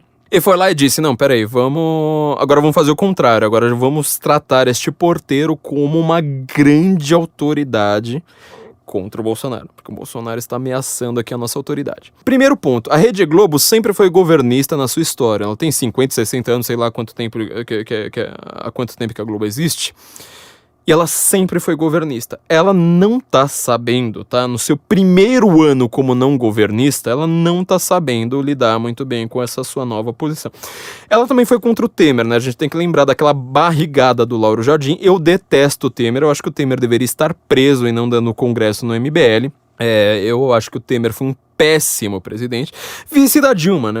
Só você ver. Quem consegue ser fã de Temer? A gente que vota no vice da Dilma, entendeu? Quer dizer, se a Dilma já foi aquela desgraça, imagina como é que seria o vice da Dilma. Um pouquinho melhor que ela, no final das contas, mas acaba não sendo nada além de o vice da Dilma. Mas o Temer, o Lauro Jardim deu uma barrigada contra o Temer, quer dizer, foi lá, pegou, interpretou uma frase do Temer, que era tem que manter isso aí, que podia ser interpretada como tem que manter um diálogo, como poderia também, dando uma forçada, ser interpretada como tem que manter a propina. O Lauro Jardim interpretou e foi lá, deu aquela barrigada, deu plantão da Globo, deu um rebuliço lá, deu um rebosteio desgraçado. E foi um primeiro momento da Globo ali como oposição no qual ela não soube fazer o seu trabalho. Agora foi pior ainda. Se aquela do Temer foi uma burrada desgraçada de um jornalista que ele é conhecido por ser bastante pouco inteligente, vamos dizer assim, que é o Lauro Jardim, esse caso foi pior ainda. Quer dizer, a Globo foi lá, ela não soube ser oposição. Ela tá querendo fazer oposição ao Bolsonaro, ela não sabe como. Segundo ponto, o depoimento foi dado em segredo de justiça. Como que a Globo conseguiu esse depoimento? Eu acho que o Bolsonaro errou em atacar tanto o Witzel. Na verdade, o Witzel merece os ataques, mas não merecia tanto ataque do Bolsonaro, porque assim, o executivo geralmente não é ele que tem a possibilidade de ver um processo em segredo de justiça, tá? Alguém passou para o Witzel, é essa pessoa que o Bolsonaro tem que tentar descobrir. O Witzel foi lá, disse que ele comemorou bastante, estava vendo que ele queria conseguir ferrar o Bolsonaro e aparecer como uma grande autoridade de direita no Brasil. Acabou se ferrando muito. Bom, só você ver quem estava no entorno do Witzel desde a sua campanha para ver que ele não era exatamente uma pessoa muito confiável. Se você vê todo mundo ali que trabalhou na campanha do Witzel, eu não sei se eu conheço uma pessoa ali que dá pra cumprimentar sem você ficar com medo ali, sabe, cuidar da sua carteira, coisa do tipo. E terceiro ponto, que é o mais fundamental, que aqui é onde que eu quero entrar numa questão muito rápida sobre o Trivium. Quando você vai lá, tem uma notícia, então, fala assim, peraí, o porteiro disse, num processo que está em segredo de justiça, você vai lá, consegue o conteúdo desse processo mesmo assim, e o porteiro disse que o Bolsonaro, o assassino da Marielle, tocou o interfone do Bolsonaro no dia que matou a Marielle. Essa notícia, ela pode ser veiculada?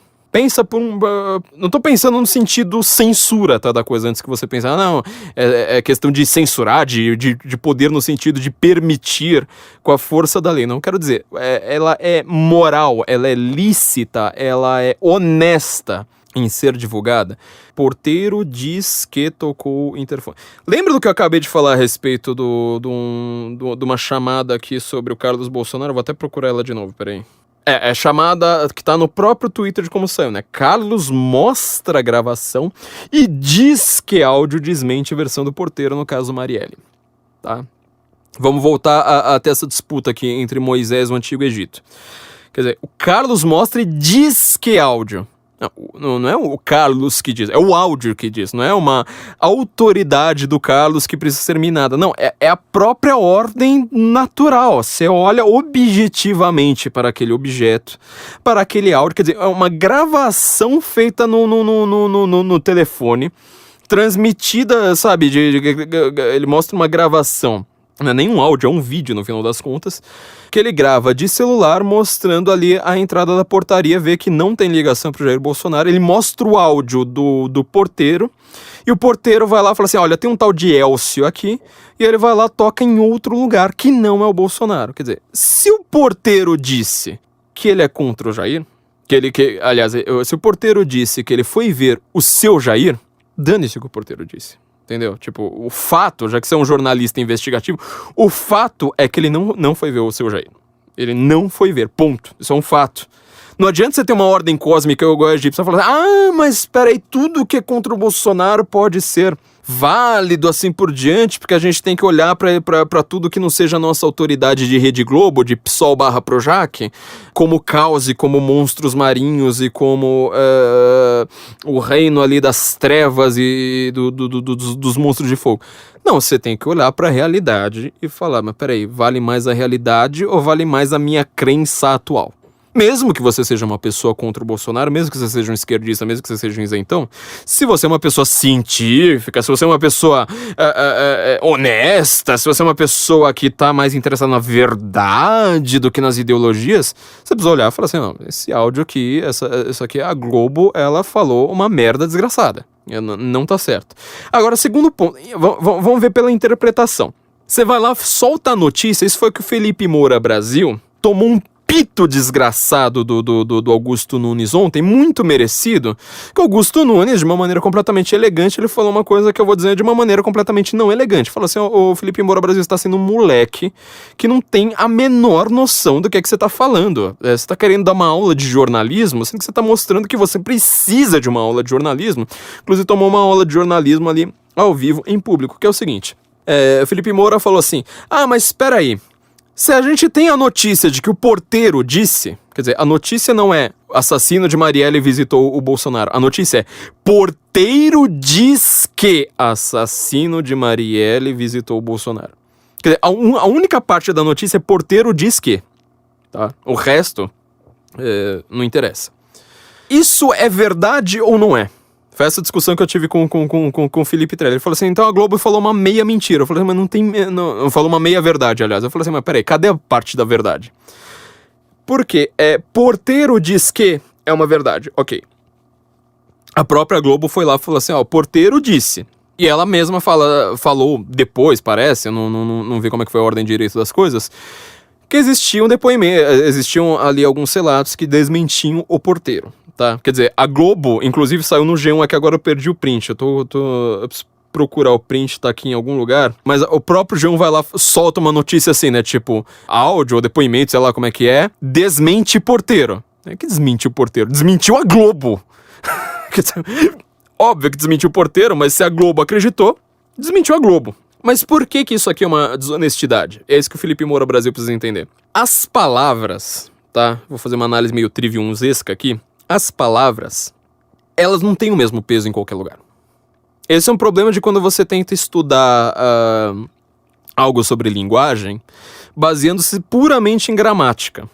Você acaba cometendo alguns erros que, assim, o pessoal que é mais especialista na área, quer dizer, que é profissional de comunicação, jornalista, quem já trabalhou com linguística, com semiótica, com filosofia da linguagem, assim por diante, a gente tem uns traquejos mais específicos para perceber esse tipo de jogada. As palavras não têm o mesmo peso, quer dizer, eu falar, por exemplo, você me dá isso, eu posso falar isso dentro de casa pro meu pai, pra minha filha, pro meu irmão, assim por diante. Se eu falar isso, por exemplo, num tribunal, falar assim, você me dá isso? Pronto, já ferrou. Eu não posso falar isso pro juiz, eu não posso falar isso pro advogado da outra parte, eu não posso falar isso...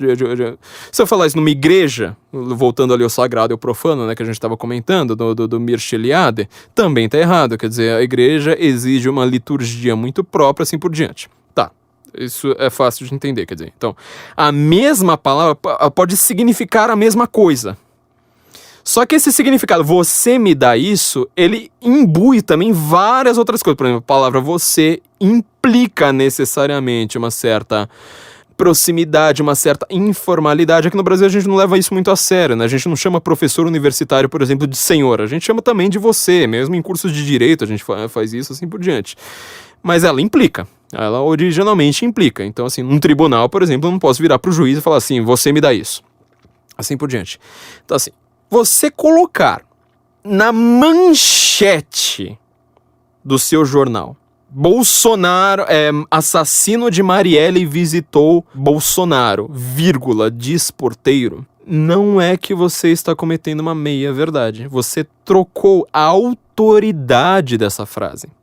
Por um simples detalhe, é isso que o Felipe Moura Brasil precisava ter uma aulinha de jornalismo ali mais séria, que ele não teve na vida, teve que tomar um pito em público, né, que teve que tomar uma aulinha ali em público, tentando defender a Globo, né, porque agora qualquer coisa contra o Bolsonaro, o Felipe Moura Brasil já vai lá lamber, sem perceber que tem uma coisa chamada honestidade, tem uma coisa chamada realidade, tem uma coisa chamada verdade que está acima disso, que é o seguinte, quando você faz uma manchete como essa, uma manchete, ela implica também, assim como o tribunal, assim como o exemplo da igreja que eu tô dando, uma manchete, ela imbui em sua existência uma noção de verdade.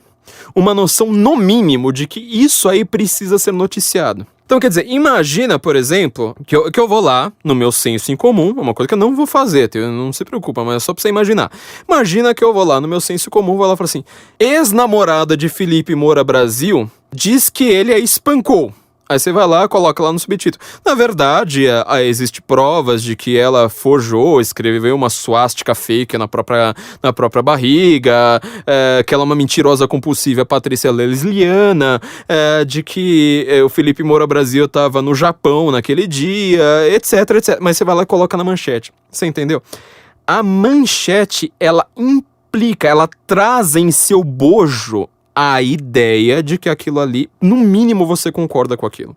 E no mínimo você precisa noticiar aquilo. Se aquilo ali eu sei que é verdade, que é falso, eu não preciso noticiar. Eu não preciso. Aliás, seria uma coisa falsa eu noticiar. Quer dizer, se eu faço esse exemplo que eu tô dando, né? Tipo, ex-namorada de, Felipe Moura Brasil me espancou e me cuspiu, vírgula, diz ex-namorada. Se eu coloco essa manchete, você reparou que eu tô sendo desonesto? Pô, vamos supor que tenha tido uma ex-namorada do Felipe Moura Brasil que tenha realmente feito isso. Mesmo que ela tenha dito isso é falso, é desonesto que eu noticie. Por quê? Como eu estou dizendo, a manchete, ela traz em seu bojo, ela implica, ela necessariamente tem um valor de verdade maior do que o texto do jornal. Ontem pela manhã já estávamos vendo a movimentação de PSOL, PCO, sei lá, aquelas coisas lá todas. Eles já estavam organizando grandes manifestações baseadas nas manifestações do Chile e do Equador, dizendo que lá eles conseguiram derrubar governos de extrema-direita e liberais. E aqui eles também estavam vendo que eles conseguiam derrubar o governo de extrema-direita e liberais. E que, como ficou provado na notícia que nós vimos nessa manhã, o Bolsonaro está envolvido na morte de Marielle. O Guilherme Boulos foi lá e postou isso. A Sâmia Bonfim foi lá e postou isso. A Marina Silva foi lá e postou isso. Toda a esquerda, ela não vai lá e fala assim, olha, peraí. Eu não gosto do Bolsonaro, eu acho o Bolsonaro um nojo, eu acho o Bolsonaro nazista, eu acho o Bolsonaro pior que Hitler, etc, etc, etc. Mas eu tenho que ver se isso aqui é verdade ou não. Não, você vê como é que eram os tweets dos caras? Eles já implicam, já trazem a assunção de que aquilo ali é verdadeiro, de que aquilo ali precisa ser investigado. A gente pode ver, por exemplo, como é que foi o tweet do próprio Guilherme Boulos. Quer ver, ó? Pela primeira vez, as investigações associaram Bolsonaro diretamente aos assassinos de Marielle. É muito grave. Se for comprovada a sua ligação com o crime, deve ir do Planalto direto para a cadeia. Tá? Isso aqui é um tweet do Guilherme Boulos. Você imagina, por exemplo, vê se o Guilherme Boulos, ele vai lá e ele tweetou dessa vez. Pela primeira vez, as investigações associaram Lula diretamente ao assassinato de Celso Daniel. É muito grave. Se for comprovada a sua ligação com o crime, ele deve continuar na cadeia e morrer porque é um assassino, filho da puta, desgraçado, corrupto, totalitário. Guilherme Boulos postaria isso aqui? Não, ele não postaria. Em primeiro lugar, porque o Guilherme Boulos, ele não é uma pessoa honesta. Em segundo lugar, porque o Guilherme Boulos é comunista. E comunista, como você sabe, comunista na história só matou mais do que nazista. Então, assim, a gente tem que também colocar umas coisas em perspectiva. Se a gente trata muito mal um nazista, a gente tem que tratar 5 vezes pior, pelo menos, um comunista. A gente tem que olhar para um comunista e falar, olha, isso é pelo menos 5 vezes pior do que um nazista. E nazista a gente já trata assim como uma coisa pior do que um verme. Em terceiro lugar, porque você vê, a ideia aqui é você já causar uma impressão. Você não está no nível argumentativo. Ele pode falar tantas vezes assim, ó, ser comprovada a sua ligação com o crime. Mas você vê que toda a presunção do que ele diz ignora esse se. Tá? Ele já vai pra ideia, tipo, cadeia! Pela primeira vez associaram o Bolsonaro aos assassinos de Marielle, não sei mais o que. E, como eu digo, mesmo com a denúncia do Marcos Valério, que é muito mais provada, quer dizer, a do Bolsonaro já foi provada como fake. A do Marcos Valério é uma delação premiada, quer dizer, se ele não apresenta prova, aquilo ali não vale. Quer dizer, pra ele falar aquilo numa delação premiada, é que ele tem prova, tá? É que ele consegue fazer as ligações, é que ele consegue mostrar, ó, tal pessoa ligou pra tal pessoa disse tal coisa, pode investigar aí que vocês vão chegar nesse fio, e aí, através dessa delação que eu dei, eu vou ter descontado um tempo de cadeia. Então, quer dizer, ele tem provas, ele tem muito mais indícios, pelo menos, indícios fortíssimos, que são quase uma prova já, de que o Lula realmente mandou matar o Celso Daniel. teve algum rebosteio desse tipo aqui, o Globo parou, teve que fazer não sei quantas reportagens a respeito, teve manifestação, marca de manifestação na rua, teve panelaço, teve partidos inteiros pedindo prisão, assim por diante, que ele já tá preso, mas teve isso. Não teve, tá entendendo? É exatamente por conta disso que eu tô falando. A ideia de que você tem algo em uma manchete já implica, pelo menos, se não a ideia de verdade, a ideia de que aquilo ali é importante. E como eu tô mostrando pra vocês nesse episódio, tudo isso é por essa visão egípcia, quer dizer, você quer mostrar que as autoridades do mundo, autoridades aqui não no sentido só de autoridades políticas, mas autoridades, por exemplo, de informação, autoridade intelectual, autoridade de honestidade, são as grandes autoridades, tipo Rede Globo, Folha de São Paulo, Veja, assim por diante. E os políticos ali da velha guarda, então é PT, no máximo PSDB, PSOL, então, meu Deus do céu, você vê, a Marielle, que era uma vereadorazinha qualquer, foi assassinada, de repente ela vira o grande nome da nação, nossa, lutava pelos direitos humanos e foi assassinada, temos de ter punições rigorosas, não sei mais o que, imagina o PSOL pedindo punições rigorosas para um assassino, ele não pediu para nenhum assassino do mundo, esquartejador, o PSOL quer colocar nas suas, entendeu, o Freixo, a gente pode ouvir o Freixo aqui falando que cadeia não resolve. Vamos ouvir o Freixo. Quero disputar todos eles, um por um. Porque eu tenho certeza de uma coisa: prisão é um lugar muito caro para tornar as pessoas piores. Prisão não serve para nada. Prisão é masmorra do esquecimento e pena de morte para pobre. Eu não posso acreditar no sistema penitenciário, porque conheço. Eu comecei a trabalhar em presídio, eu tinha 21 anos. Eu comecei a dar aula de história e alfabetizar adultos em presídio com 21 anos. Já cumpri minha pena, né? Tenho 47. Se tem uma coisa que eu conheço, é cadeia, é prisão. Aquilo não serve para nada. Aquilo não ajuda em nada. Quanto mais gente lá, pior fica do lado de fora. A gente tem que olhar aquilo lá. Vocês fazem direito, vocês têm que entrar. Tem que olhar no olho de quem está preso, tem que sentir o cheiro. Senão não vão se formar em direito. Você entendeu? Isso é o que o Freixo deseja pra esquartejador, pra estuprador, pra sequestrador, entendeu? Agora, pro assassino da Marielle... vamos ouvir o Freixo. A gente está no século XXI, numa cidade como o Rio de Janeiro, uma das mais importantes do mundo, e tem um grupo político no Rio de Janeiro capaz de matar, né, como forma, como método de fazer política. Isso é completamente inaceitável, isso é um crime contra a democracia. Nós temos mais de 60 mil homicídios por ano. É uma das maiores taxas de homicídio da história do Brasil. A gente sabe que não dá para ficar comparando que vida é mais importante que a outra. Mas a morte da Marielle é uma morte que atenta contra um regime político. É contra a democracia, é contra uma mulher negra, oriunda da favela, que chega no parlamento e ela é brutalmente assassinada. Qual é a motivação da sua morte? Quem mandou matar? Isso é decisivo para que a gente volte a pensar em restabelecer a democracia no Rio de Janeiro e no Brasil. Você entendeu? Aí é completamente diferente. É tipo, nossa, né? Porque precisamos de punição rigorosa, porque precisamos de toda a prioridade da polícia agora para investigar a Marielle e assim por diante. Então tudo isso é uma tentativa de você manter aquele mundo egípcio. Quer dizer, é um mundo em que você só enxerga a realidade através da sua ordem cósmica, através daqueles conceitos que você já tem imbuídos em você. Bom, eu queria... Isso aqui eu acho que já é um bom panorama direto para vocês, pra gente entender de fato o que é que tá acontecendo no mundo. Eu queria terminar, então, lembrando, agora vamos terminar falando de um assunto muito mais light. Vamos parar de falar de aborto, parar de falar de abortista, parar de falar de comunista e falar de uma coisa muito mais agradável. Nós temos uma nova parceria aqui que eu quero falar para vocês, com a loja Marbella com 2 L's. Você marbelainfantil.com.br.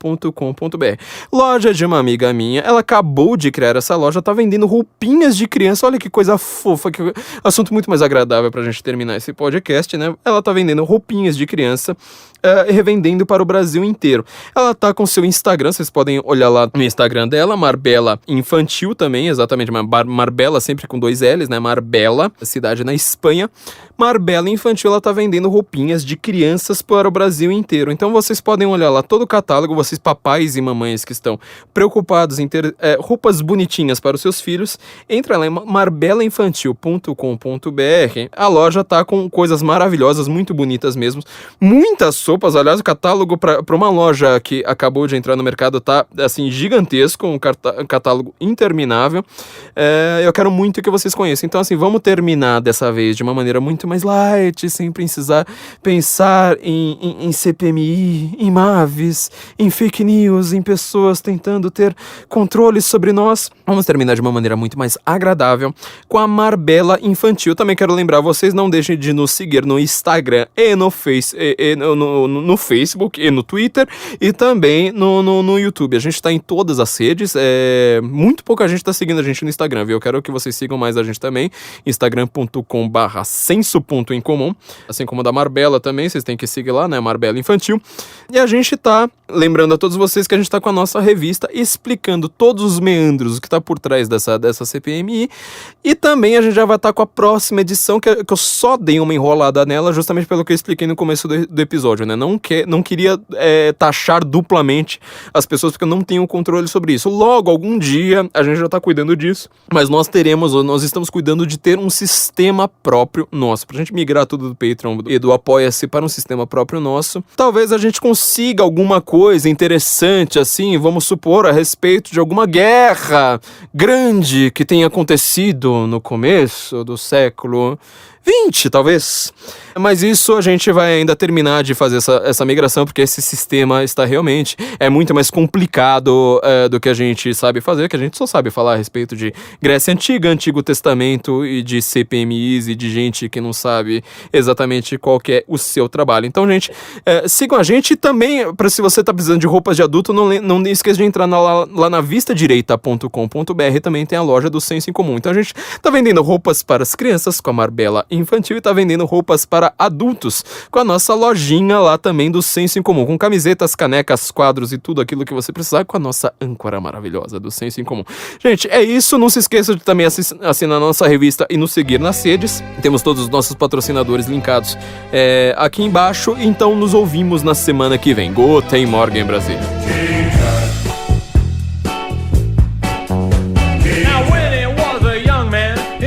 Thought he'd see people stand in line to see the boy king.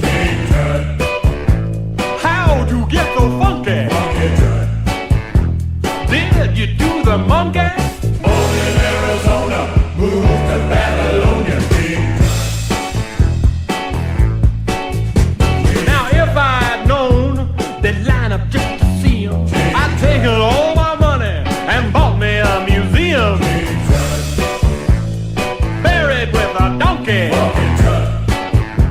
He's my favorite honky. Born in Arizona, moved to Babylonia.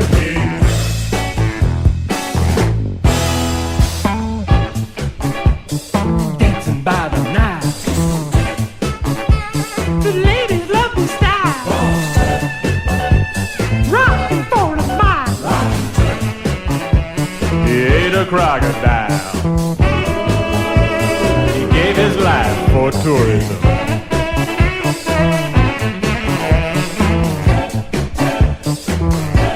Golden idols.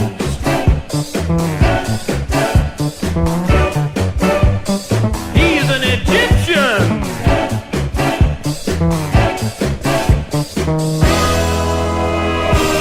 They're selling you.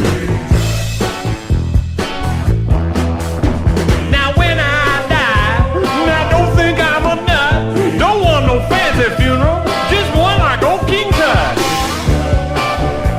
He could have won a Grammy,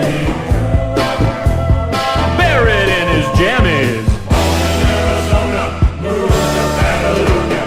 Born in Arizona, got a condo made of stoner. King Tut.